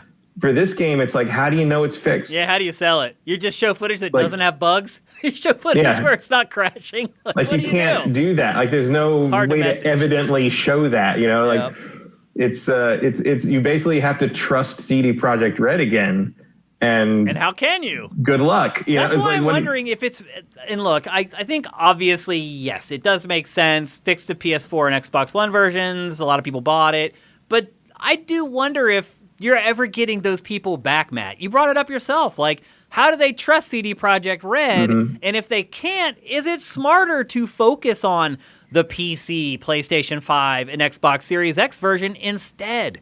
Well, here's the thing. I don't think they can until they make good with Sony and Microsoft. They may not let them Yeah, like Sony's pissed. Like I know that. Like Sony's not pleased about any of this. As it should be. And I think the key step into getting them to trust you again is basically when it's fixed or when you think it's ready for prime time or whatever you want to call it. You need Sony and Microsoft to step forward and say, "Hey, it's okay now. We certified it. We played it. It's as far as we're concerned, this is a functional game and we're willing to sell it again." I mean, let's be honest, Matt. I feel like trust in Sony and Microsoft has probably been eroded through this as well. Not everyone is going to blame CD Projekt Red. There are some people are going to be like, "But you sold this to me. It's on your system." Blah blah. Yeah, blah. But then they turned around and offered instant refunds and pulled it from the store. Like, there's nothing else you can really do in that regard. And from what I understand, like this is a pretty common practice where like you give the game for certification, and you're like, okay, this is the game that's shipping on the disc. This is the list of things that the day one patch is going to address. So if that comes up, that's in this. So we're going to get that done day one. And there you go. And like 99% of the time, the day one patch notes that they get for certification are accurate. And in this case, they were not. And that is weird, especially from a company as large and well-funded as CD Projekt. And you even saw the I think it was the CEO guy saying this week, it's like, yeah, we were looking at it on the vanilla consoles and it just looked like it was getting better and better. We really thought we would hit it by then at the time of launch. And I'm just like, what that? Like what were you looking at? What did it look like 3 months ago? I don't at that believe rate? that at all. It's unless you're talking about like on dev stations that have more RAM or something. Like a lot more. Yeah, like I mean, a lot of times dev stations have like double the RAM. Or more. Of the actual retail console. But like at what point, I don't see a scenario in which you could be looking at the vanilla console versions and think that they were functional in a way. It's a debacle. And I think they all knew and they just released it anyway. And they're like, we'll deal with the repercussions. And now they are. Yeah. I mean, they're going to need Sony and Microsoft's assistance when it comes to relaunching this thing. I just find it hard to believe that anybody who bought a PS4 or Xbox One version and got angry and returned it, I just really struggle to see them paying for the game again. I just do. Well, especially because like I don't think it's that great. Like it's good. Like I think I'd call it a good game, but I wouldn't call it a great game. And I don't know if fixing all the bugs is going to change that. Like a lot of my problems with it are very rooted in its design and their choices, their creative choices, not just their technical problems. Well, I think it's pretty obvious, especially for me, having finished the game, that this game was chopped hardcore. Like, I can just tell there are big pieces of the game that were removed. And I don't know if that stuff ends up getting moved to DLC or somehow it also turns out that the online stuff that has also been delayed is going to be like GTA Online with like heists and stuff. Right. Which I'm not that excited by, or I would be playing GTA Online. So I don't know if maybe they'll repurpose some of that cut content into DLC, and maybe it'll have a really long DLC tail. I don't know. All I know is that this game did not have enough primary campaign content. It just didn't. Yeah, and I think it seems, I mean, that's one of the reasons I kind of switched over to doing full open world stuff was there's a point in Act 2 where I started to feel like, oh, this thing's ramping up. It's moving fast. Like for a game that really takes its time in prologue in Act 1, there's much less content in Act 2. Yep. And it happens very quickly. And there's a couple things that happen in the game where I'm like, that doesn't make much sense. And I'm like, I wonder if there was some other scene or part of the game that was supposed to be in there that would have explained it a little. And they more. Still didn't add subtitles for foreign languages. I still have to turn the subtitles on to understand what any of the Japanese people are saying. Like where do you just start? Nonsense. It has so many problems. It's like, where do you even start, Matt? Like and again, I really wonder if they are much better served just getting the next gen version, looking and playing as good as possible. Because I really think sales from today going forward are going to be on those platforms and not on PS4. Maybe, but at the same time, like you gotta fix the basics before you can polish it up on the next gen. Also, probably the longer you wait to kind of say like, here's the next gen version, the better, because it gives people time to forget. That's true. Forget the pain. You're right. I hear you on that. Absolutely. I'm not saying it's necessarily going to be successful, but I can see that being kind of part of the mindset. I don't know how you recover from this. I don't either. Well, What a I mean, long, it'll be strange road this okay. game Like, has been. they'll be okay. It'll be fine in terms of like revenue is they're not going to go out of business or anything, but like their next game better launch perfect. Like whatever their Witcher 4 or whatever the next thing they're doing better be fucking pristine in comparison. I would love to see what all those psycho CD Projekt Red fans that wanted to kill me because I released audio of a trailer, how they feel about CD Projekt Red now. How about the people who were sending that one reviewer videos to make her epilepsy trigger yeah. on the site? It's like because she called the game the way she saw it and she was right. Yeah. And they hadn't played it at all. I'd like to think that people like that learned a lesson on this one because most of those people I saw came around. They're like, oh no, this isn't okay. But how long does that lesson stick? Probably till the next big game they're excited about. Who knows? Well, you're right. Time does tend to make people forget. Especially if you can dangle something in front of them that really tempts them, their memory becomes short real quick. So I don't think CD Projekt Red is doomed. I do think it'll probably never see 8 million pre-orders again for one of its games. I would say probably that. Not. Certainly not for the next one. Yep. Maybe 2 down the road they could, but that could be 10 years to repair its reputation after this. I mean, it's been insane, Matt. Think about the ride that has been Cyberpunk 2077. The good news is that's only 2 games. Yeah. Actually, if you go by Cyberpunk time, 1 game pretty much. So you're right. They release them about every 5 years. Yeah, that's about right. And they'll probably end up remastering Cyberpunk 5 times, and it'll become the next Witcher 3 in that regard. It'll come out on everything eventually, and blah blah. Probably. I still think they're nuts if they don't make kind of a even if it's just somewhat quick and dirty remake Witcher 1 in the Red engine, package it in with Witcher 2 and Witcher 3 trilogy thing, and just call it a fucking day. Sell the Witcher the Geralt trilogy for the next 3 generations. It off will. Of that thing. I wouldn't be surprised if that happens at all. Because you're right, they're going to start looking for low-hanging fruit here soon because they're that's a real obvious our one. 8-year project, we made a lot of money, but people hate us now. So, and we need the money, and no one's going to buy it now. So we need the money to keep coming in. How do we do that? I wouldn't even be surprised if they send it out to someone like Blue Point or whatever and let them do it. It'd probably be better if they sent it to Blue Point and let them do it. It would probably be less buggy. I don't know if the logistics of if they're going to remake it in the Red engine with that, if it would be better to do that or do it themselves. But yeah, I was joking. The Witcher 1 is pretty much not playable now. It's a very hard play, even as someone who loved that game back at the time. It's a slog. Yeah. And you could probably stand to do a version that removes the sex card collecting. It's not a great look. Yeah. 2021. But it's just it would be nice to have that whole trilogy readily available for people to play on modern hardware and modern consoles, because you never did get a console version of 1. Yep. And it would be, if you're in a situation like they're in, you could do worse than reminding people why they loved you in the first place. Yep. Absolutely. All right, let's move on. We're going to talk next about the brand new Xbox controller. Actually, we're going to talk about that and the Elite controller. Matt, it appears that Xbox's controllers are having some problems. The Elite, which someone sent me for Christmas last year, and I will say this, just over these last couple months, I have really got to put it through its paces because I was hardly even playing my Xbox One. So I had it for a whole year, hardly played it, got my Series X. I have played a ton with my Elite controller at this point. And I will say I love it. I think it's great. I've gotten to the point where I'm so used to it now that adjusting the tension on the sticks, I feel the difference now. They give you this little tool where you can make it tighter or looser. When I first got it, I was messing with it. I'm it feels the same to me. I'm just going to leave them. Now that I've got used to playing with it, I can feel the difference in the sticks. And I will say I like my Elite controller. But unfortunately, Microsoft is also facing a class action lawsuit over the Elite controller for analog stick drift, just like with the Joy-Cons and Nintendo.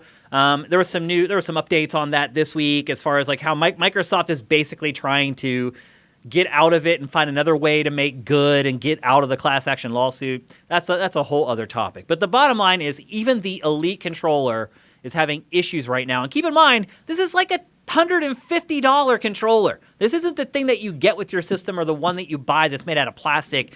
It's like top of the line, solid state stuff, and they're having problems with it.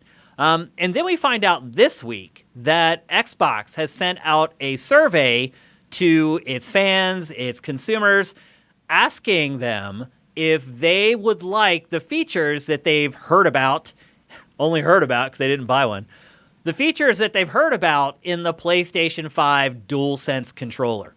Matt, is this an admission of defeat? No, it's probably just exploring their next options because I'm sure they're working on the Elite 3 and they'd like to know whether they should bother putting all that haptic stuff in it or not. That's a good point. So that's probably a couple years down the road, but like if the Sony controller becomes sort of the new expectation, then it would make sense to be able to match them on that. So that would just gauging some interest there, it seems to me. Now there have been problems with the new pack-in controller for Xbox Series X as well. There have been issues with the controller not working the way it's supposed to. Another story came out this week that like people were like, why am I still using batteries in Xbox controllers? And it turns out that Xbox had this deal with Duracell that had locked them in for... No, that was not true. Was it not true? That was just nonsense. That was internet nonsense. Oh, okay. So that ended up being not a true story. Yeah. I have been having trouble with my... Why are they still using batteries then, Matt? I felt better when I found that out. I was like, oh, that explains why they've been so dumb. Probably easier than building a rechargeable into it. Frankly, I prefer the battery thing because I use rechargeable batteries, like AA batteries, and so I can just swap them out when they run out.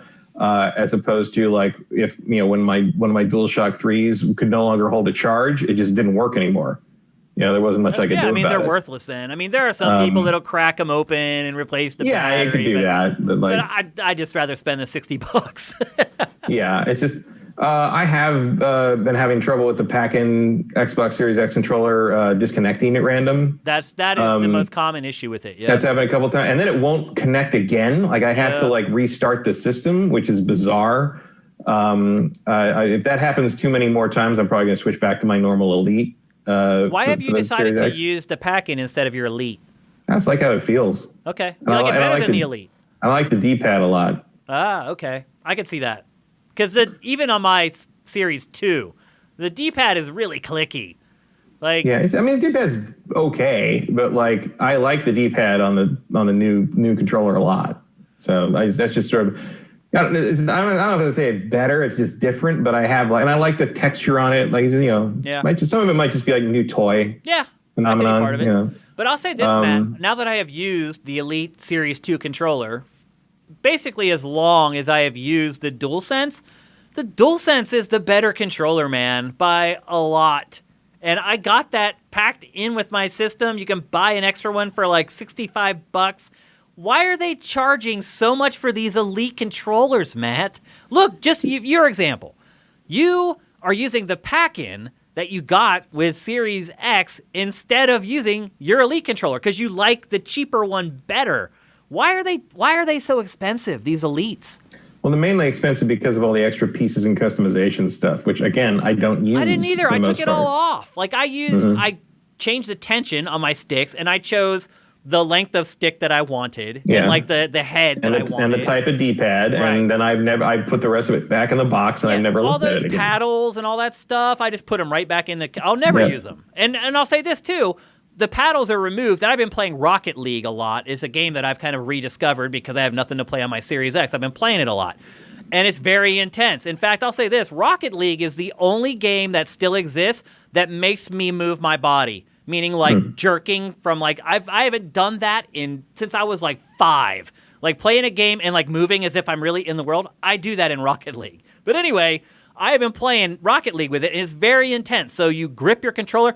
Those empty holes on the bottom where the paddles used to be hurt my fingers now, and there's nothing you can do. They don't give you like something to plug those holes. So if you take the paddles out, there's just these weird like there's a switch underneath there, and the places where the paddles are supposed to go, I don't know. Like that's the funny thing is like I miss those holes because like I like play with them while I'm like waiting for load screens and stuff. And the fact the new controller doesn't have them, so I miss the fact that it's all smooth down there is weird to me. That's funny. But so anyway, having played with both controllers in intense situations in action games, the DualSense to me is the vastly superior controller, and it's like less than half the cost of an Elite. So I don't know. It sounds to me like Microsoft there's some kind of an issue with their manufacturing that's causing problems. Like, how long will it be until the packing controller starts getting analog stick drift? You know? Like, I don't know. Like, I don't prefer the DualSense. I will always pick an offset stick controller if I have the option. The stick placement. I prefer the stick placement where it goes. The DualSense is definitely the best PlayStation controller ever made. I do not like it better than the Elite, just in the sense of where the pieces go. The other I like everything about it better, honestly. Like, I'll be honest with you, Matt. Moving sticks doesn't affect me at all. I have gotten to the point where I have transcended the idea that if a stick is one place, I play better, and if the stick is in another place. I am to the point where I can play just as well any game on a PlayStation controller. I can play just as well no matter what, but I just prefer it the other way. I don't even notice it, Matt. And I'll be honest with you, I do not even notice it anymore. And the size of the controller is better for my hands. The shape of the controller still. I mean, again, DualSense 4 definitely improved. Still not there in terms of ergonomics to me. Like, it's just not quite there. The only thing I don't like is how the ends are chopped off. Yeah. Like, I don't know why the ends aren't rounded like every other controller. It's like they just cut them off. So every once in a while, like, the corner of that will dig into my hand. But otherwise, I love that controller. I love how wide it is. And I love how the prongs on the controller are kicked out. They're not vertical like most controllers. So you hold it like almost like a bicycle like handle instead of holding it like this. And I feel like when I'm playing, I'm forcing my hands in like this to hold a normal controller. The DualSense, it feels like it just sits in my hands the way they would normally rest on my lap. I love it. And the feedback and stuff, way better than any Xbox controller. I don't think it's any contest. And the controller is half price or less from the Series controller. So do you think that this stuff that's been going on with Xbox controllers lately might hurt sales of like the Series 2 or the Series 3? I don't know. Like, I really don't know what the controller market is in that regard. Or how many. I guess the Elites must be selling okay, or they wouldn't keep making them. But as someone who buys, basically, I will ride the pack-in controller until it dies, and then choose something to replace it, and hope that makes it through the rest of the generation. Like, I don't really follow the controller stuff too much. Well, hopefully they can figure out what's going on with the connectivity issues. Yeah, that would be nice. The other thing, this is a real specific use case, I will admit, but. There's a weird thing, because I don't know if it's drift or just like a calibration issue, but like one of the games I tried to play on the Series X is Kingdoms of Amalur: Re-Reckoning. Mm-hmm. And the way you run in that game is you either hold A or you press A and it switches you to run, and you run up and you can run around, it's sprint or whatever. You can choose to press A to activate sprint or hold A for sprint. And on my Elite, I can I can sprint and turn left and right and keep sprinting. On my pack-in controller, if I try to turn left while I'm sprinting, sprint is canceled. Weird. And it won't work anymore. And I had that same problem because I was playing it. You got it for free, the Re-Reckoning version for free if you already had it on Steam. And I was playing it on my PC with my Elite controller, and everything was fine. And when I played it on the Xbox One X, the same thing happened. And I was like, that's weird. What's going on? So I swapped so I have an Elite controller on my PC and an Elite controller for my Xbox. So I swapped them. And sure enough, one Elite controller had that problem and the other didn't. Weird. So I left that Elite controller out in the main room because that's where I was playing Re-Reckoning the most.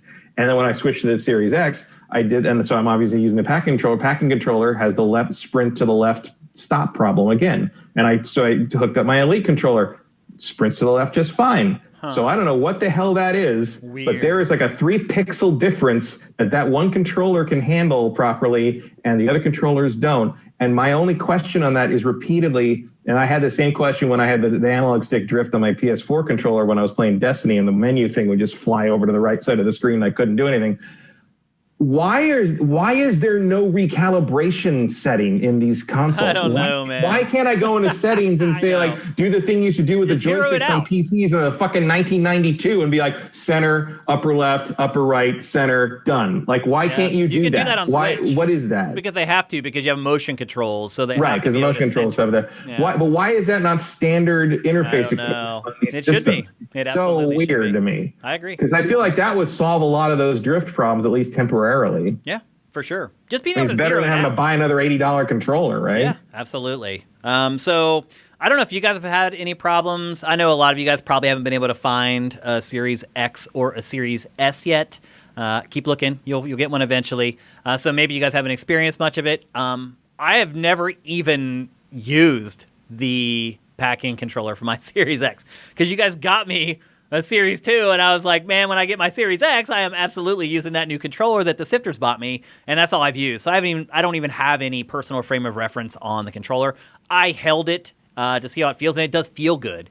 I'll say that much, but I have not played anything with it yet. So, and it sounds like I won't until my analog sticks start drifting. And the problem with that is that it's internal. It's not like you can just replace a stick and it works. You have to take the whole thing apart and who God knows what's going on inside there. Nintendo has not been able to fix it. So, and it knew about it 3 years ago and still hasn't been able to fix it. If you buy a Switch system today, that Joy-Con is eventually going to get analog stick drift. It just is. So yeah, I do feel the need to point out that my Saturn controllers, which are a quarter century old, still work fine. And so do my N64 controllers. They still work fine. I know they're simpler devices. And my Dreamcast analog stick still works fine. Yeah, Dreamcast still works fine. It's the way they're made. The way they're making them now, there's some kind of a flaw. Although Dreamcast did have that problem where the triggers would break if you looked at them wrong on certain models. I didn't have any problem, but I never had a problem with that, but I had some friends their launch triggers broke the day of launch, and you could not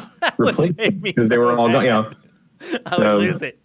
I would really lose it if I bought a console. Well, because I had let some people borrow some of mine because I had a Dreamcast for a year at that point because I got the Japanese one the Christmas before. So I had several controllers already. So I was lending people controllers until they could replace their launch controllers because the triggers broke.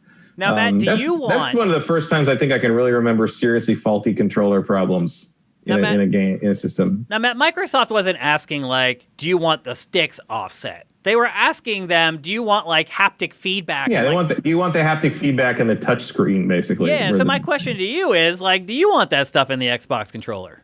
I don't care. Really? No. Wow. I turn the haptic stuff off on the PS4 at this point. I don't find it particularly interesting. I turned it off for Call of Duty for competitive reasons, but I think everybody turned it off for multiplayer and Call of Duty. Yeah. It's a cool trick, but it's it doesn't really add anything. It's I can't squeeze the trigger. I just turned it off, but for everything else, I still leave it on, and I love it. I think it's great. I haven't really noticed it much. It's just either if I notice it, I probably will turn it off. But it's fine in Miles Morales. I don't know. A vibrating thing in my hand does not particularly translate to something visceral on the screen to me. I don't have whatever that connection thing exists. I don't have it really. It's fine. It doesn't bother me, but I don't care. The touchscreen thing is okay because I guess it gives you not every PlayStation game or PS4 game uses it, but I do kind of appreciate that the touchscreen kind of gives you 5 more buttons in a way, 6 more buttons actually, because you can press either side of the touchscreen. You can swipe up, down, left, right, so that gives you a lot more control options. So that wouldn't be a bad thing to have on an Xbox controller. The Switch controller playing Monster Hunter Rise, where you're let me see, I hold L1, R2, and then I hit X. It's insane. And you're supposed to do it on the fly while you're getting attacked by a gigantic creature. Yeah, it takes some getting used to. So anyway, those are the latest updates on the Xbox controller. If you're having problems with yours, I have not seen anything that will where you're supposed to send it to, or there is a class action lawsuit for the Series controllers, but I don't think anything like that is launched yet for the pack-in for Series X. So keep your ear to the ground. Stay at sifted.net. We'll have updates for you as soon as any of that stuff breaks. But for right now, you're just going to have to sit tight and hope that your controller isn't one that ends up getting one of the problems. Next up, we're going to talk about CES. Yes, it actually happened, but like most shows that happened or tried to happen or may not happen this year, it was all virtual. But CES probably should be virtual anyway, Matt. Let's be honest. If there's any convention that could be virtual, it should be CES. It's a consumer electronics show. So if any industry can figure out how to do a good virtual press conference, it would be CES. And I will say this, I didn't notice any difference, Matt, between CES 2021 and CES 2020, because for our purposes, we're not going to sit and watch like a press conference for Samsung's TVs. Like, we get the stuff that is announced and then we talk about it, and all that stuff still happened anyway. And truth be told, CES, over time has become less and less and less about gaming.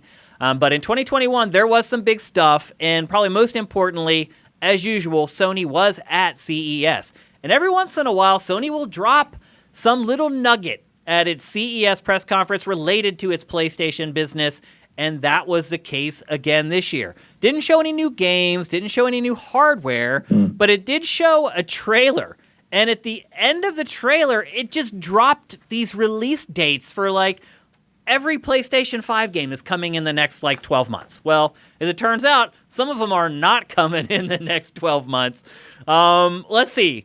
Most importantly, I think what most people care about, and Matt, you brought this up earlier, Ratchet & Clank and Horizon Forbidden West. Undoubtedly the two most anticipated PS5 games of the year, if you're assuming that God of War isn't coming, as Matt is.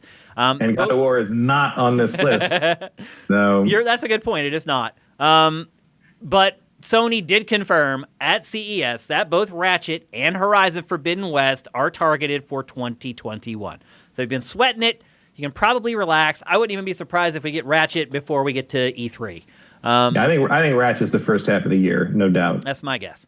And then they just Horizon might slip. Horizon, I think they're going to try to make it. It's been enough time, hopefully, but you never know what the COVID thing is going to do. Yep. Like I wouldn't be super shocked if we're playing Horizon in February. That would suck, because let's be honest, PlayStation has had terrible Christmases, a couple in a row now. It needs to have a decent Christmas, particularly the first Christmas, second Christmas really, but first Christmas where it's readily available for everyone for the PlayStation 5. It needs to have a big holiday season. Yeah, they're going to need something more than just another Assassin's Creed or whatever to be buoying this thing. Yep, and so also hidden in that same little tiny script were the release dates for pretty much everything. And not hard dates, more like release windows. So Kena, Bridge of Spirits, a game that's really caught my eye. In fact, I was very disappointed that slipped out of launch window. Yeah. I'm not that surprised because it is an indie game. No. It seems like the indie industry played that. Yeah, it seems like indie developers have been hit harder by COVID than some of the big boys because they don't have the resources to find another way. They can't just snap their fingers. They got to invent the home infrastructure kind of out of whole cloth. Yep. Basically. And so I think indie games are probably going to continue to be delayed for quite a while. Kena was one of them, but it wasn't delayed that much. It's coming in March. So just in a couple more months, we'll be able to play that. And here's the great thing, Matt, that I realized is that Sony has staggered these, so we're getting something kind of every month, like a new exclusive, or at least a console or timed exclusive every month. Next up, Little Devil Inside is coming in June. Solar Ash is coming in July. And then Ghostwire Tokyo and Stray, and that's that really awesome game about a cat, are coming in October. And then here's the bad news. Square Enix's, I still call them Square sometimes, Square Enix's Projekt Athia was delayed out of 2021, but not too long. It's actually January 2022. So we'll be playing that about a year from now. But then really the really bad news is that... Yeah, I'll bet against that one too. Yeah, it's Square. Probably a safe bet. And then the other one that'll bring a tear to your eye is that Capcom's Pragmata has been delayed all the way to 2023. So what was that one? I don't remember what that was. It's hard to even describe it. I didn't load it in because I knew I wasn't going to talk about it much, so I can't even show it to you, unfortunately. But anyway, those are the release dates. Sony has basically stacked them in a way that there's something that pretty much you can only play on PS5 every single month until at least October, and that's when you're assuming you're going to get Horizon Forbidden West in November, and God willing, God of War Ragnarok in the same month. Although the more I think about it, the less likely it does seem. I will. Yeah, I mean, I probably shouldn't have said anything, so you'd pick it for your fantasy team and. Well, the other thing, Matt, torpedo yourself. But this isn't just. Well, I probably wouldn't pick it anyway. But this isn't just like people thought it was coming in 2021, or Sony Santa Monica said that they want to get it out in 2021. The debut trailer for God of War Ragnarok says coming in 2021 in it. That's the last thing it shows. So this isn't like some people are hoping it's coming. That's what they said. That's what it says in the trailer. So yeah. Yeah, you're still hoping though. Hope springs eternal that the original release date for your no game footage teaser holds true. Like, okay. It's been in development for 4 years though. I mean, the fact that there's no footage for that game doesn't concern me at all. Obviously, it's going to be great one way or the other, but it ain't going to be out this year. Yeah. Like, I'm going to hold out hope. I'm going to be a glass half full guy. You can be glass half empty until we know for sure. So anyway, wish in one hand, shit in the other. See which fills up first. I love that. So anyway, if you're a PS5 owner or you're thinking about becoming a PS5 owner, there's going to be something that only you can play on your PS5 pretty much every month of the year. Yeah. And when you think about CES, you usually don't get announcements that big at CES from Sony. No, my bet on Ratchet is April. Yeah. I think we're going to get Ratchet in April. So you don't think they're worried about getting it out this fiscal? No. I don't even know what Sony's fiscal is. It may be December. It may not even be. I think it is March, but I think we'll see it in April. Okay. They did fine. They did just fine this fiscal. Yeah, absolutely they did. And they're going to continue to. They're going to sell PS5s as fast as they can make them. That's pretty much the truth. Next up from CES, the RTX 3060. So I'm sure all you guys have been watching all these new NVIDIA cards being announced, and they're crazy expensive. They're like $1,300, and then you're like, well, maybe I would spring for one of those. But then you hear that you can't get them because Bitcoin's price is going through the roof, and all the bit miners are like taking all the cards, and there's like a wait. It's just insane trying to get a card. And then if you can get one, they're crazy expensive. But the RTX 3060 is going to retail for $329, and it destroys every 10 series card. So if you have had a GTX 1080 all this time, like I have, and I'll be honest, my GTX is still pretty good. It's not like I'm pining to get a better card, but I'm thinking about it. And when I saw this card, I started thinking a lot harder about it. $329 for something that will destroy my GTX 1080. You can't even get a GTX 1080 for $329 now. Go try to buy one on Amazon. You can't find them. You have to buy them secondhand, and they're like $500. So to me, this is a big deal. I need a new card. I have had that card now for like 5 years, Matt. That's crazy to think about. It used to be. I've had. We're coming up on May. A few months. So that this PC I have will be 6 years old in a couple months. Yeah. I built it for Witcher 3. Yeah, and my 1080 still works okay. Yeah, fine. My 1080 is still fine. Like, I'm not like hardcore PC gamer where I need my rig to have like liquid cooling and all this crazy crap, and I need the best. Like, as long as it runs. I mean, I do have liquid cooling, but yeah. But you don't need it. You just wanted it, right?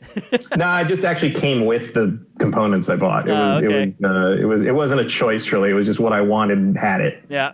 Well, I am pretty much ready to get a new card. I want to wait a little bit because I just put down a huge chunk. I can be convinced to build a new one this year. Like, depending on what we see, what comes out, because look, like that's a great price on that card, but it just means that Bitcoin people are going to buy it even faster. I know. So that's what I was getting at slowly, was that it is coming out at the end of February, but good luck getting one. Like, it's very frustrating following NVIDIA. It's press conferences, it's press releases, it's announcements, it's tweets, because you get so excited. You're like, man, you guys are making some awesome stuff, and like some of the prices now are starting to make a little more sense, and then you go to try to buy one, and you can't. Like, Bitcoin is the worst thing that ever happened to PC gaming, in my opinion. It really sucks that they're hogging up all the cards, man, and like they're making so much money off of Bitcoin, they don't care. Like, they'll pay it. They'll pay the full price, no problem. So there should be the captchas for buying one of those cards should ask you like a really obscure video game trivia question. Like that's it's on the a captcha timer. before you can buy it. Like the captcha should be like video game trivia. It's on a timer, so you can't Google it. You need 3 seconds. And it has to be a 1-word answer or whatever. That would weed out so many people. You could actually do that across a lot of things at retail if you think about it, to get rid of like the scalpers and like the people who are just trying to make money off of stuff. The bots and stuff. the bots, yeah. You could get rid of a lot of people doing that. But the way I'm looking at it right now, Matt, like, I would be surprised if you're able to buy one of these like before the end of the year. Like my guess is like around the holidays you might be able to pick one up. But it's like this awesome thing that I want and that I want to spend $300 and some on, and I can't. It's really insane where things have gone with pre-ordering and all that kind of stuff at this point. So it's disappointing. I got really excited, and then I started thinking about it practically, and I was like, what am I getting excited for? I'll never get one of these things. Like, who will get one? Yeah. I mean, my brother-in-law has had pretty good luck getting a lot of the 10 series stuff.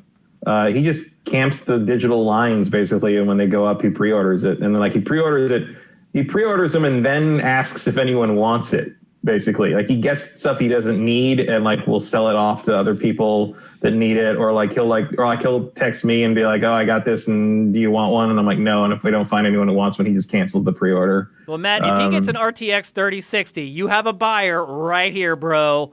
Signed, sealed, and delivered. He already built 3 PCs. I'll even kick him some extra cash. I'll give him like an extra $30-$40 or something like that if he manages to score one for me. I mean, I'll probably cover shipping, but I'll pay the shipping too as well. But he built 3 PCs last year with all these cards, one for him, one for my niece, and one for my sister. My sister's playing SWTOR again. Wow. On her brand new 1080. I was like, I bet the shadows look great. I mean, this new card does do all of the latest stuff. I believe it has like 13 cores or something insane. Like, yeah, it's all. I mean, I think it can qualify as like a second gen RTX card. Yeah, really. Yeah. So I'm stoked on it. You guys should be too. I'm sure a lot of people out there are like me. They still have their 1080 and they're like, when am I going to upgrade this thing? This is probably your best opportunity to do it, to be perfectly honest. Yeah, I mean, I did some benchmark comparisons a little while ago just to see kind of how my dual Titan X's are stacking up to like modern stuff. And like, other than the kind of the shader differences and obviously the ray tracing inability, they're still pretty competitive in terms of like, if you're running stuff at 1440p like I am, because I don't have a full 4K monitor because I sit too close to warrant that. Like they still get it done. Like, especially when you consider, like, I'm not playing like the high powered multiplayer stuff. Yeah. Like my most anticipated PC game of the year is Baldur's Gate 3, and this thing runs that just fine. Not gonna push it. Yeah, thank you. Definitely not. Yeah. Yep. Let's see what else from CES. Stadia and GeForce Now are coming to LG TVs in 2021. I just bought my LG TV last year, and honestly, based upon like the press release, it doesn't sound like I'm going to get Stadia and GeForce Now on my TV. But I will say this, Matt, another Pactor prediction coming true. He said this stuff was going to get loaded onto TVs. And we'll see if anybody cares. Yeah, I mean, because you're still going to be buying full price games on Stadia to play on your TV without any ownership that could go away as soon as you lose your TV. And you're definitely never downloading anything to your TV. No, there's no hard drive on that thing, so it's all streaming. That's it. That's all you're going to get. Do you think it will move the needle for Stadia or GeForce Now? No, not at all. I think most people are never going to know what's on there. Do you think if they bundled in a controller with the TVs, it might do better? No, because whatever controller they'd bundle in would suck. Yeah, but the people who are going to do this, I don't think that they're all that discerning. Man. Right. I know. I know the mythical person who wants to play high-end 4K cutting-edge video games but owns a $4,000 television but doesn't want to buy a game console. Yes, I'm aware of the Stadia target demo. It's again. I'm saying it again. A solution to search for a problem. Like it's just not a.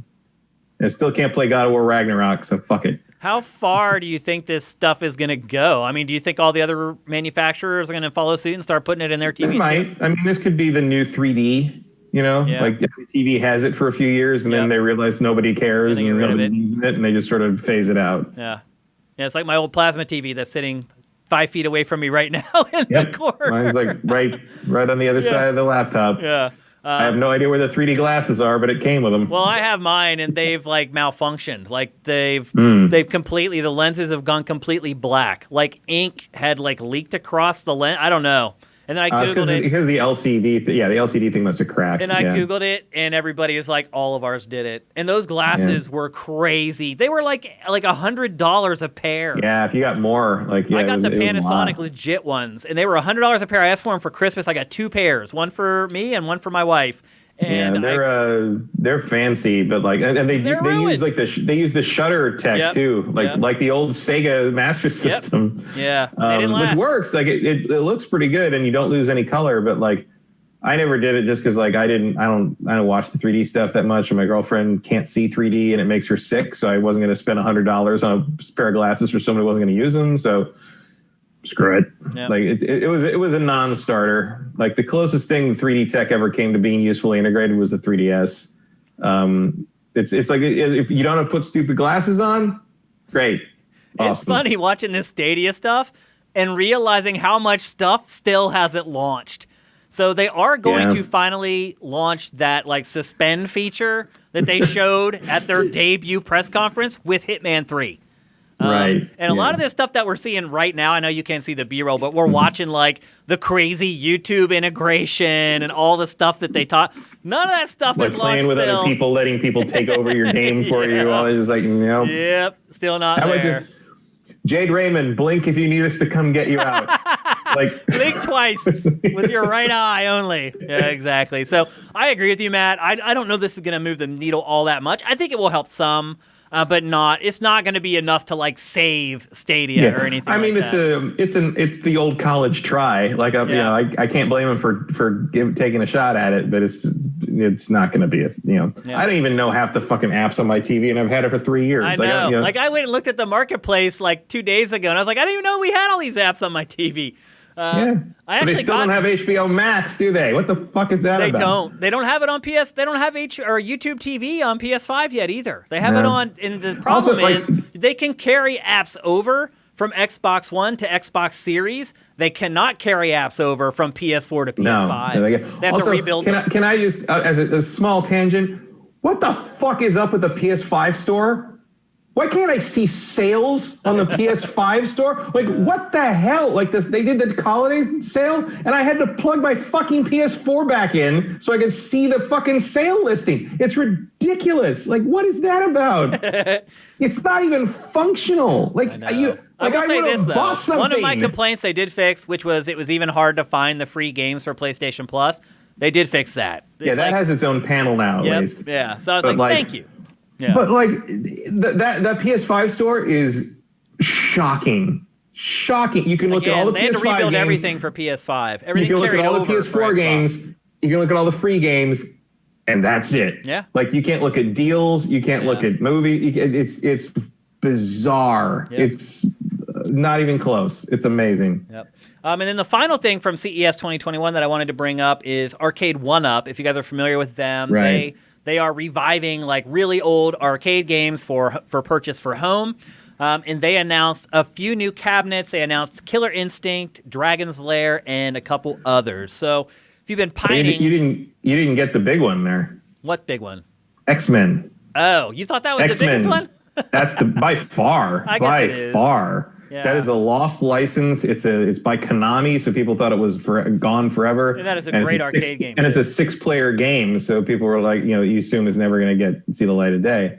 But yeah, that was the one that had the most buzz, was the X-Men's coming back. And they're doing Captain America. It's a great arcade game as well. I mean, I can't tell you how much money. And they're doing Captain America and the Avengers, which is one of my old favorites. I wouldn't suggest spending a couple $100 on it, but like, that's the problem, is like these things only do one thing. I mean, you can hack them and put Killer Instinct cabinet on it. actually is kind of like a rare cabinet. It has 2 Killer Instinct games and then some Battletoads and stuff on it. They're trying, I think, to get more on these, because you're right, man. You're spending a ton of money to play one freaking game, which seems insane in 2021. There's a few, but like the most notable one they've ever put out to me is the Star Wars one, which has Star Wars: Empire Strikes Back and Return of the Jedi. the old arcade games, because those games use such a specialized controller that there's no real other way to play them properly. Like Tron, you'd have to have them build a cabinet for Tron because with it used a very specialized controller. Thing. Yep. Or I believe you can also double the Star Wars cabinet can also play Road Blasters properly. Okay.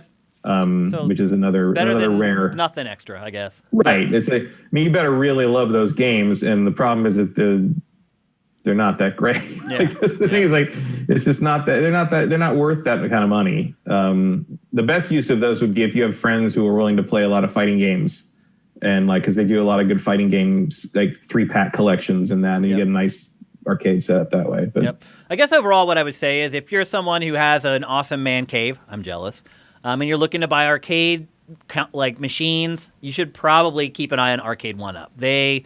It appears that they're doing well enough that they're going to keep expanding. Yeah, and they're the best kind of balance of quality hardware versus cost. Affordability. Yep.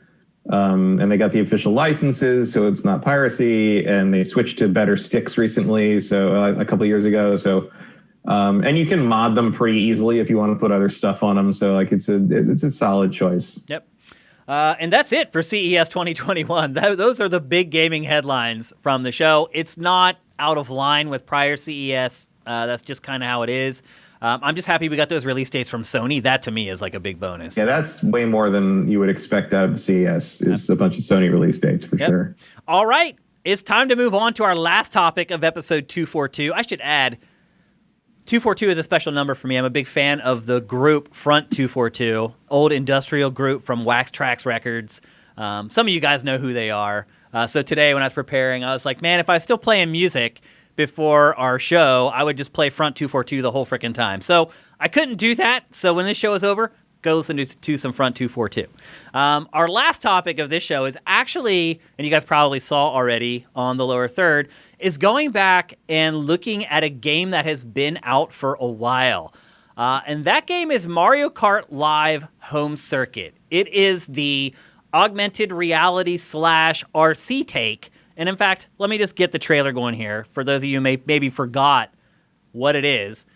It is an RC AR combo of Mario Kart, where you literally have a little RC car that drives around in your home. It launched and sold out immediately, and Amazon never restocked. I put it on my Amazon wish list for Christmas, never dreaming that I would get one, because even at that point, they had not been restocked. Well, my sister saw my Amazon wish list and became a sleuth and started looking for it, and she found them. GameStop restocked them right before Christmas, and she got it for me for Christmas. So I have been playing this game. Well, I wouldn't say I've been playing it for the last 2 weeks. I played it for a couple days after I got it. I wouldn't say I've been missing it, Bob. Just before we get started with my impressions on this, it's $100, and for $100 you get the cart, and you get basically a bunch of Nintendo Labo folded cardboard stuff. So it's interesting because the way the gates are in this, they all fold up into these little things, so they fit into this nice little box. You can totally see Nintendo Labo all over this thing. And then the other part, too, is that the cardboard stuff that you create and then set up, it works with AR. So it will do, visual overlays on your screen, basically, you can see right there, the arrows pointing to the right, that are actually, done in the game. They're not just seeing what's on the camera on the cart. And then if you want an extra cart, like you're seeing right there, well, you can't just go buy an extra cart. You have to buy the whole pack again. You have to buy the Luigi pack. So if you have 2 kids and you want them to be able to race together, you're going to spend $200 for this. And to be fair, you're going to need 2 Switches anyway, so you might as well get 2 copies of the game. Yes, that's a good point, actually. Yeah. But here's the thing. The game doesn't cost anything. You can download it. Anybody can download it right now for free. Is on the eShop, but the game the cart has to activate the game. So when you start setting everything up, you go through this setup process, and then the cart does this weird authentication. It also updates the firmware of the cart. So the cart is updatable. There's a USB port on the cart that you can plug the USB cable into, and you use that to charge it, but you can also use that to update it, although my firmware update was done wirelessly with the cart because it does connect with your home Wi-Fi, And allegedly, supposedly, that's how you're supposed to communicate with the cart, but I have serious suspicions that that is not how the thing works because of how it worked for me. The first thing I will say about this is I did have a lot of fun with it. The fun I had with it was designing the course. And fortunately, when I got this, my wife had gone home for Christmas. I did not. I stayed here. So I was kind of like a bachelor over the Christmas break. And I could basically do whatever I wanted with our apartment. Thank God. Because you need to be able to do that. I started setting up the course, and I started having a lot of fun. And the fun is in looking around your apartment or your house for objects that you have that you can use to make a fun Mario Kart course with. And you can see here in their trailer, like, you need stuff to be like guardrails to create kind of the track outline. So, like, I was grabbing, like, all my video games and all my DVDs and stuff like that and using that to kind of create the track borders. I created jumps. I created tunnels where, like, the cars would go, like, under the chairs, underneath the table. I created, like, this thing where I had power cables hanging down from a table that would swing side to side as a hazard that you would go. I spent all day building my track. All day. It was fun, but it was work. Not only that, once you have the track set up the way that you want it throughout your abode, then you have to go and you have to set up the gates. You have to make sure the gates are facing the right way so that the camera actually counts the gate when you go through it. But then you can't have, like, a gate where you go through one way and then go through the other way. So there's all these, like, little weird kind of concessions that you have to take into consideration when you're building the track. Once you build the track, the first thing you have to do is you put your car at the starting gate, and then you drive your car through the track in order to create the trail that the game will follow. And so I did that. I just literally walked around behind the cart while it was driving the course to make sure I created it as accurately as possible. The problem was that worked fine. I was able to follow the car around. It goes criminally slow. As you can see, I had to play on carpet. And on carpet, it's almost hilarious how slow the cars go. Like, if you don't watch the screen that you're playing on your Switch, or you don't watch the TV screen, it's a joke. Like, if you just watch the cars rolling around, you're like, that thing is moving so stinking slow.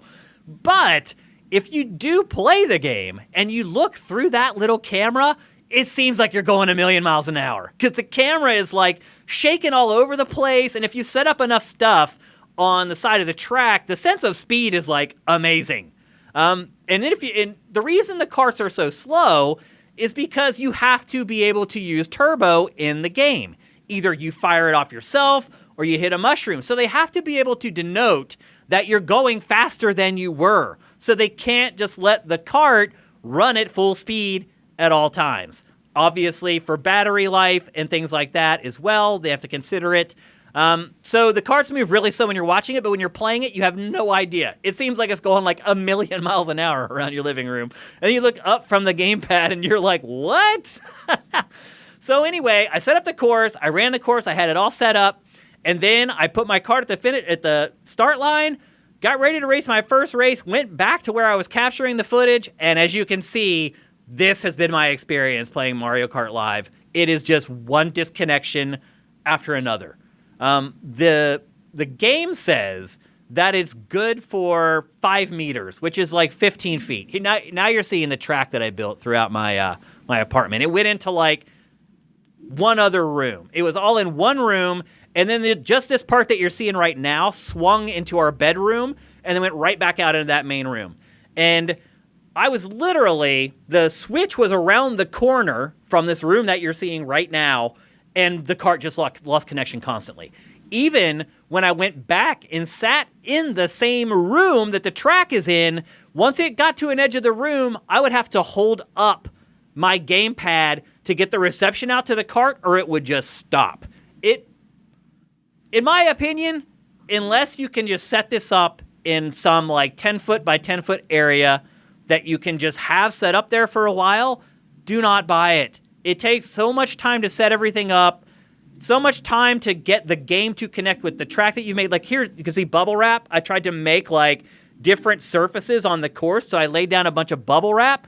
Car couldn't even make it 2 inches into the bubble wrap. It just, as soon as it hit the bubble wrap, it just died. There's the ramp I created. You can't jump.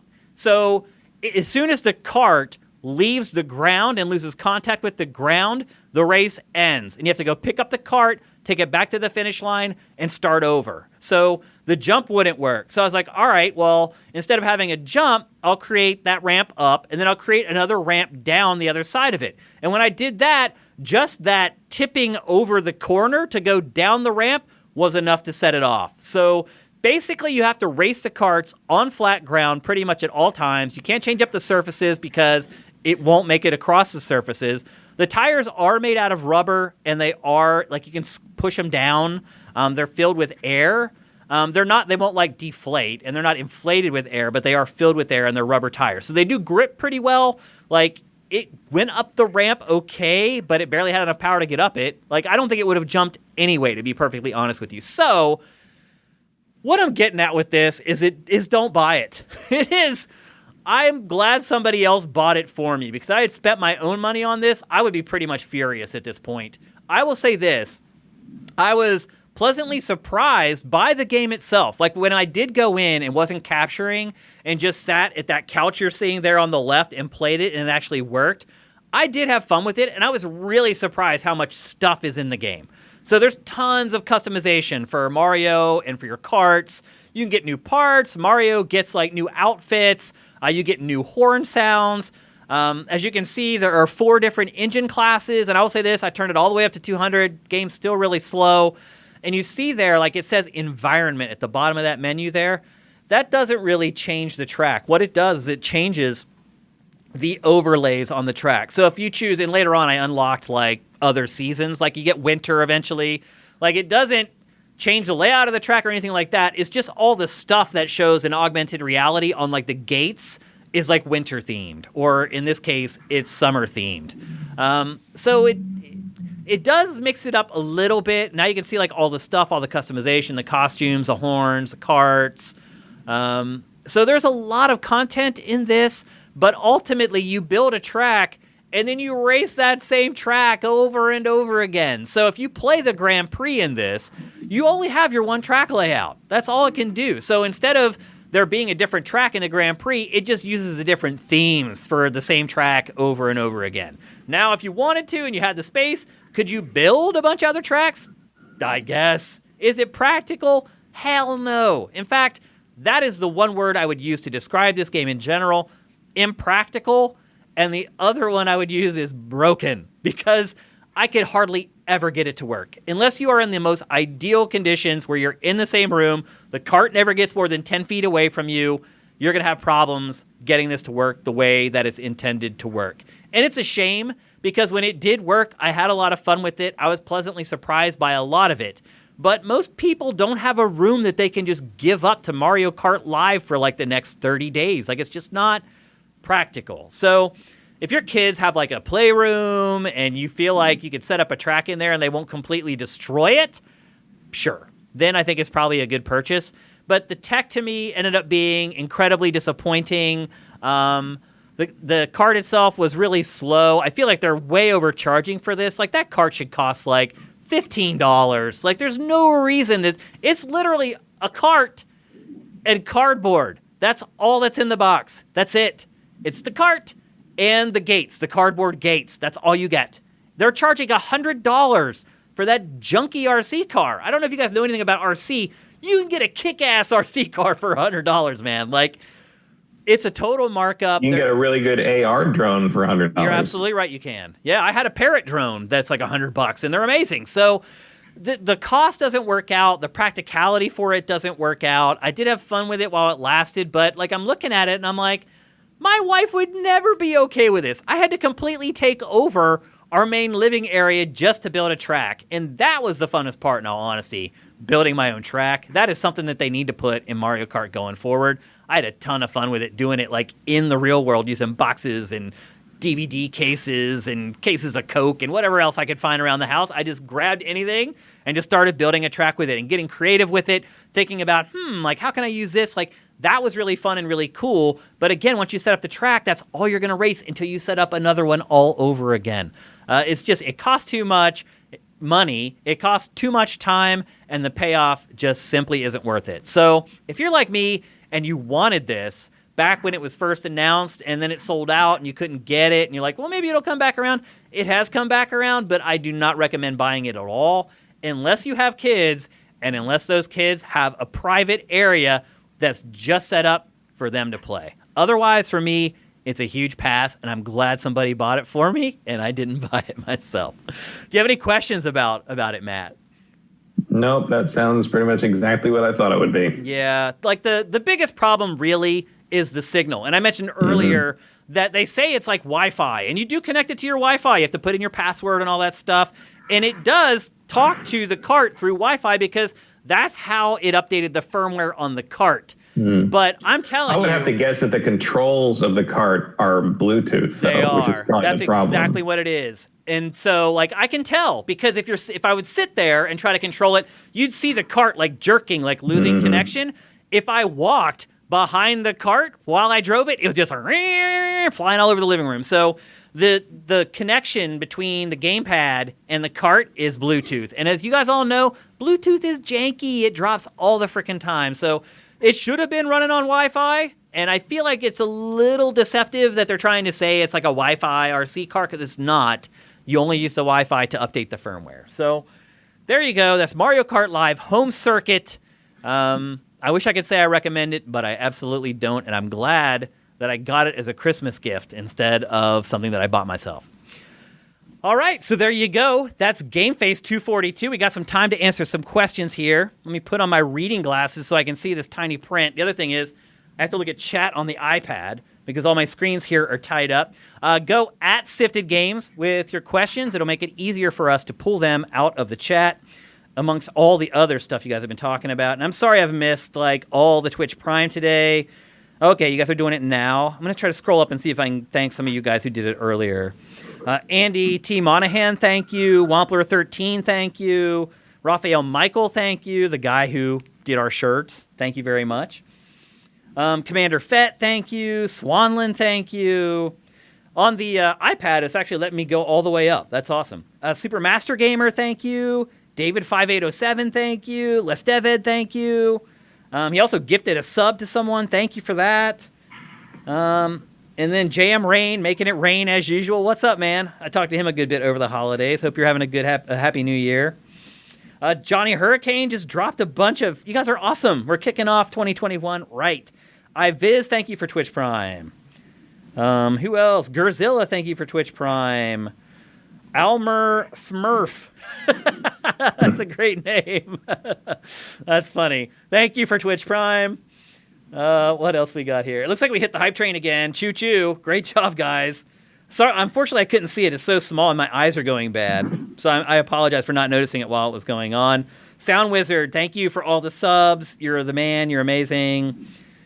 All right, let's get to some questions here. Wow, long chat. Tiny2K dropped a bunch of stuff there. Yep, there you go. Tiny2K, thank you for all the Tier 1 subs as well. You guys are awesome.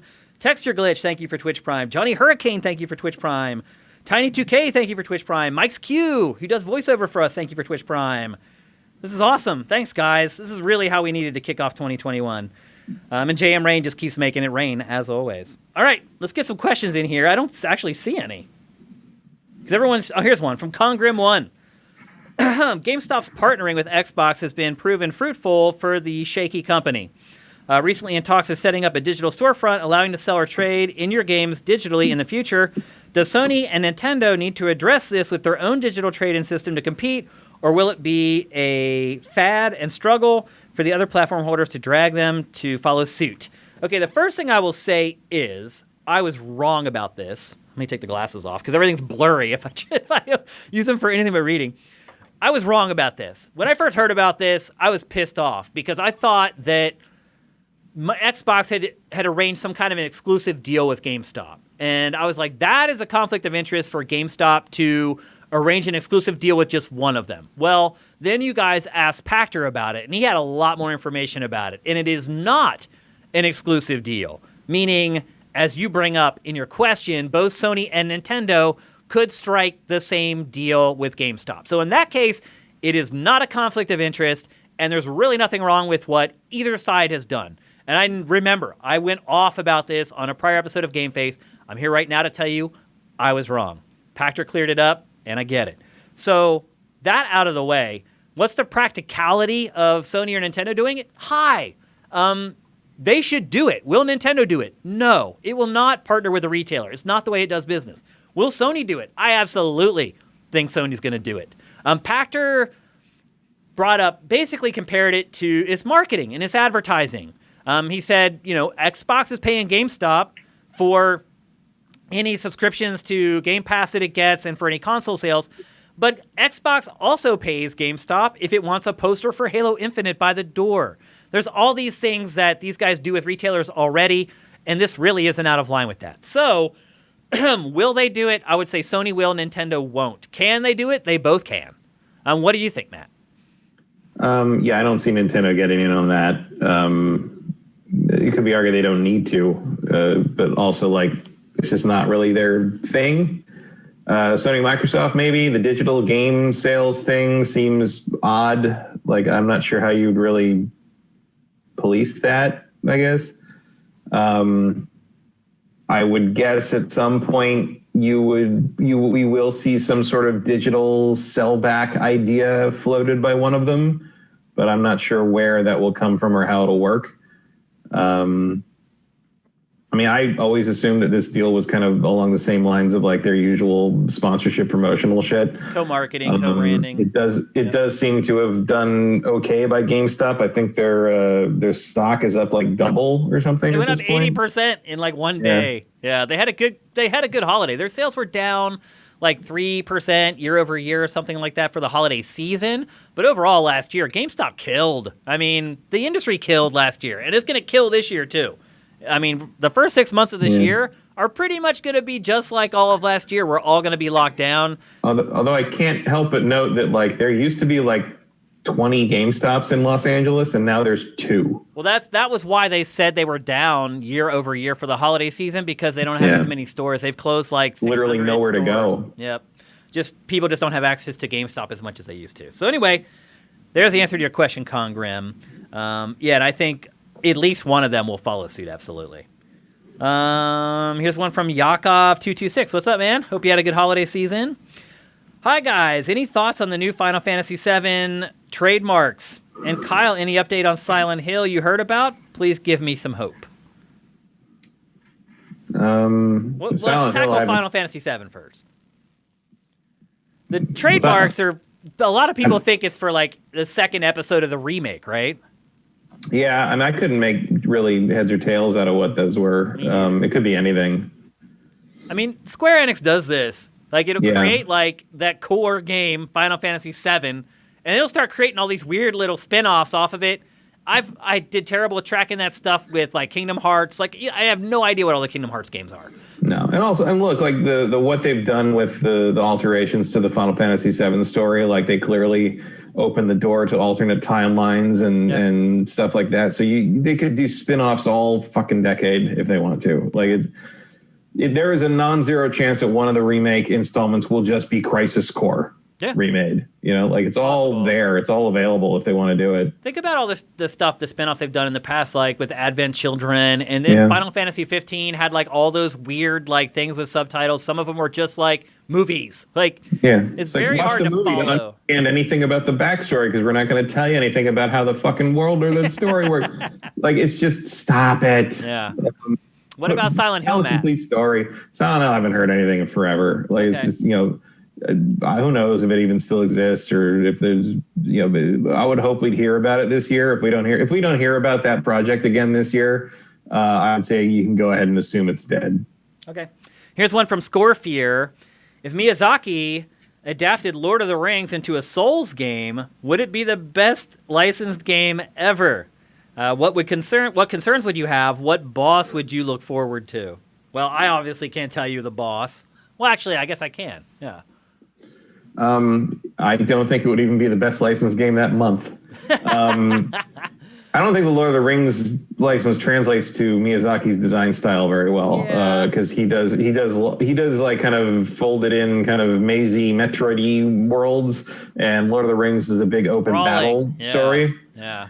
A Lord of the Rings Musou game makes more sense. It does. When you think about makes much more sense. Was there one of those already? No. I mean, you could argue that a couple of those. I remember one for some reason. No, there was a Blade Storm, I guess, has a little bit of element to it. Yeah. They did RTSs. There was the Shadow of Mordor, Shadow of War games, kind of a little bit. You fight a lot of guys at once in the castle battles. You could do that. I mean, I wouldn't really. I don't know. Miyazaki and Lord of the Rings is not really something I would consider putting together. Also, I'd prefer his work to remain original. I mean, I'll be honest with you. I think I may like what he does better than Lord of the Rings. Now, granted, I'm not a big Souls game fan, but as far as like the worlds and the creatures and stuff, I don't know. I think I may like it better. I don't know. I mean, I think the Lord of the Rings movies are fantastic. I don't have a lot of use for the book. I never did. I like the Hobbit book. I don't like the Lord of the Rings book very much. I think Tolkien's a boring writer who created a really good world. No denying that. But that has inspired everything else. Because think about it, without Tolkien, does anything else exist? High fantasy, high fantasy as we know it goes entirely back to Tolkien and his reinterpretation of basically the Nibelung, the ring cycle. There's a lot of Wagner in that story. Yep. You owe him a huge. I mean, it's funny how people don't know where things come from. I saw a post earlier this week where someone just played their first game of Dungeons and Dragons and only just realized how influential Dungeons and Dragons is on video games. And I'm like, wow, that's a whole new world for you there. Yeah, look, there's a lot of stuff that we take for granted. I really started realizing over the holiday season that games that really bore me aren't going to bore everybody else. I've been playing some of these genres for literally 30-some years. There's lots of 13-year-old kids out there that are like, I haven't played 500 hack and slash games like you have. I still kind of like them. And so kind of one of my resolutions for 2021, as far as working on Sifted, is to be open more to that idea that there are lots of people out there who have not played anywhere near as many games as I have and do not care about the same stuff that I do, the same genres I do. My resolution is to be more open to the idea that everybody else isn't going to be bored by the same stuff that I'm bored by, if that makes any sense. So anyway, the proof will be in the pudding. You'll either see it in my conversations on GameFace and 3-Night Weekend, or you won't. But that is one of my goals anyway. Yeah, I would rather just play Elden Ring when it comes down to it. I'd agree. We'll answer one more. Whatever that ends up being. We'll take one from Johnny Hurricane. Think the new Indiana Jones game will be first person or third person? Which would you prefer? I think it will be third person. Agreed. Because you want to be able to see him. Yeah, I don't honestly. I'm surprised they let them make Battlefront first person. I'll be honest, because it wasn't at first. It was a third person game when the IP first launched. Well, you could switch. You could, but by default it was third person. And I think if you do get games that are going to be where you have the option to be first person, I think they will default to third person going forward. I would even be surprised if the next Battlefield defaults to third person, because you want to be able to see the character that you're playing as. It's why they spend so much money on the IP to be able to use it in a game. So I think it depends on the game. I mean, Cyberpunk refuses to let you see your character unless you get in a car. I don't think the next Elder Scrolls or Fallout will be third person. I mean, obviously you can play third person, but I've never played those Bethesda's games third person because they just don't work right. Yeah. That melee combat is janky enough as it is in first person. You pull the camera back further, I don't even know where my sword is anymore. So I think it depends, what a game's built for. And it can be, the ability to switch back and forth is questionable in places. I remember the first Battlefront from DICE. You had to play pretty much in third person because it gave you so much more visibility You lost so much field of view by playing first person. You could get blindsided constantly, and like in third person, you just look around corners. It was a huge advantage. Oh, it is a huge advantage. Playing in third person in shooters is a major advantage. You can see so much more of the map, and like you said, around corners.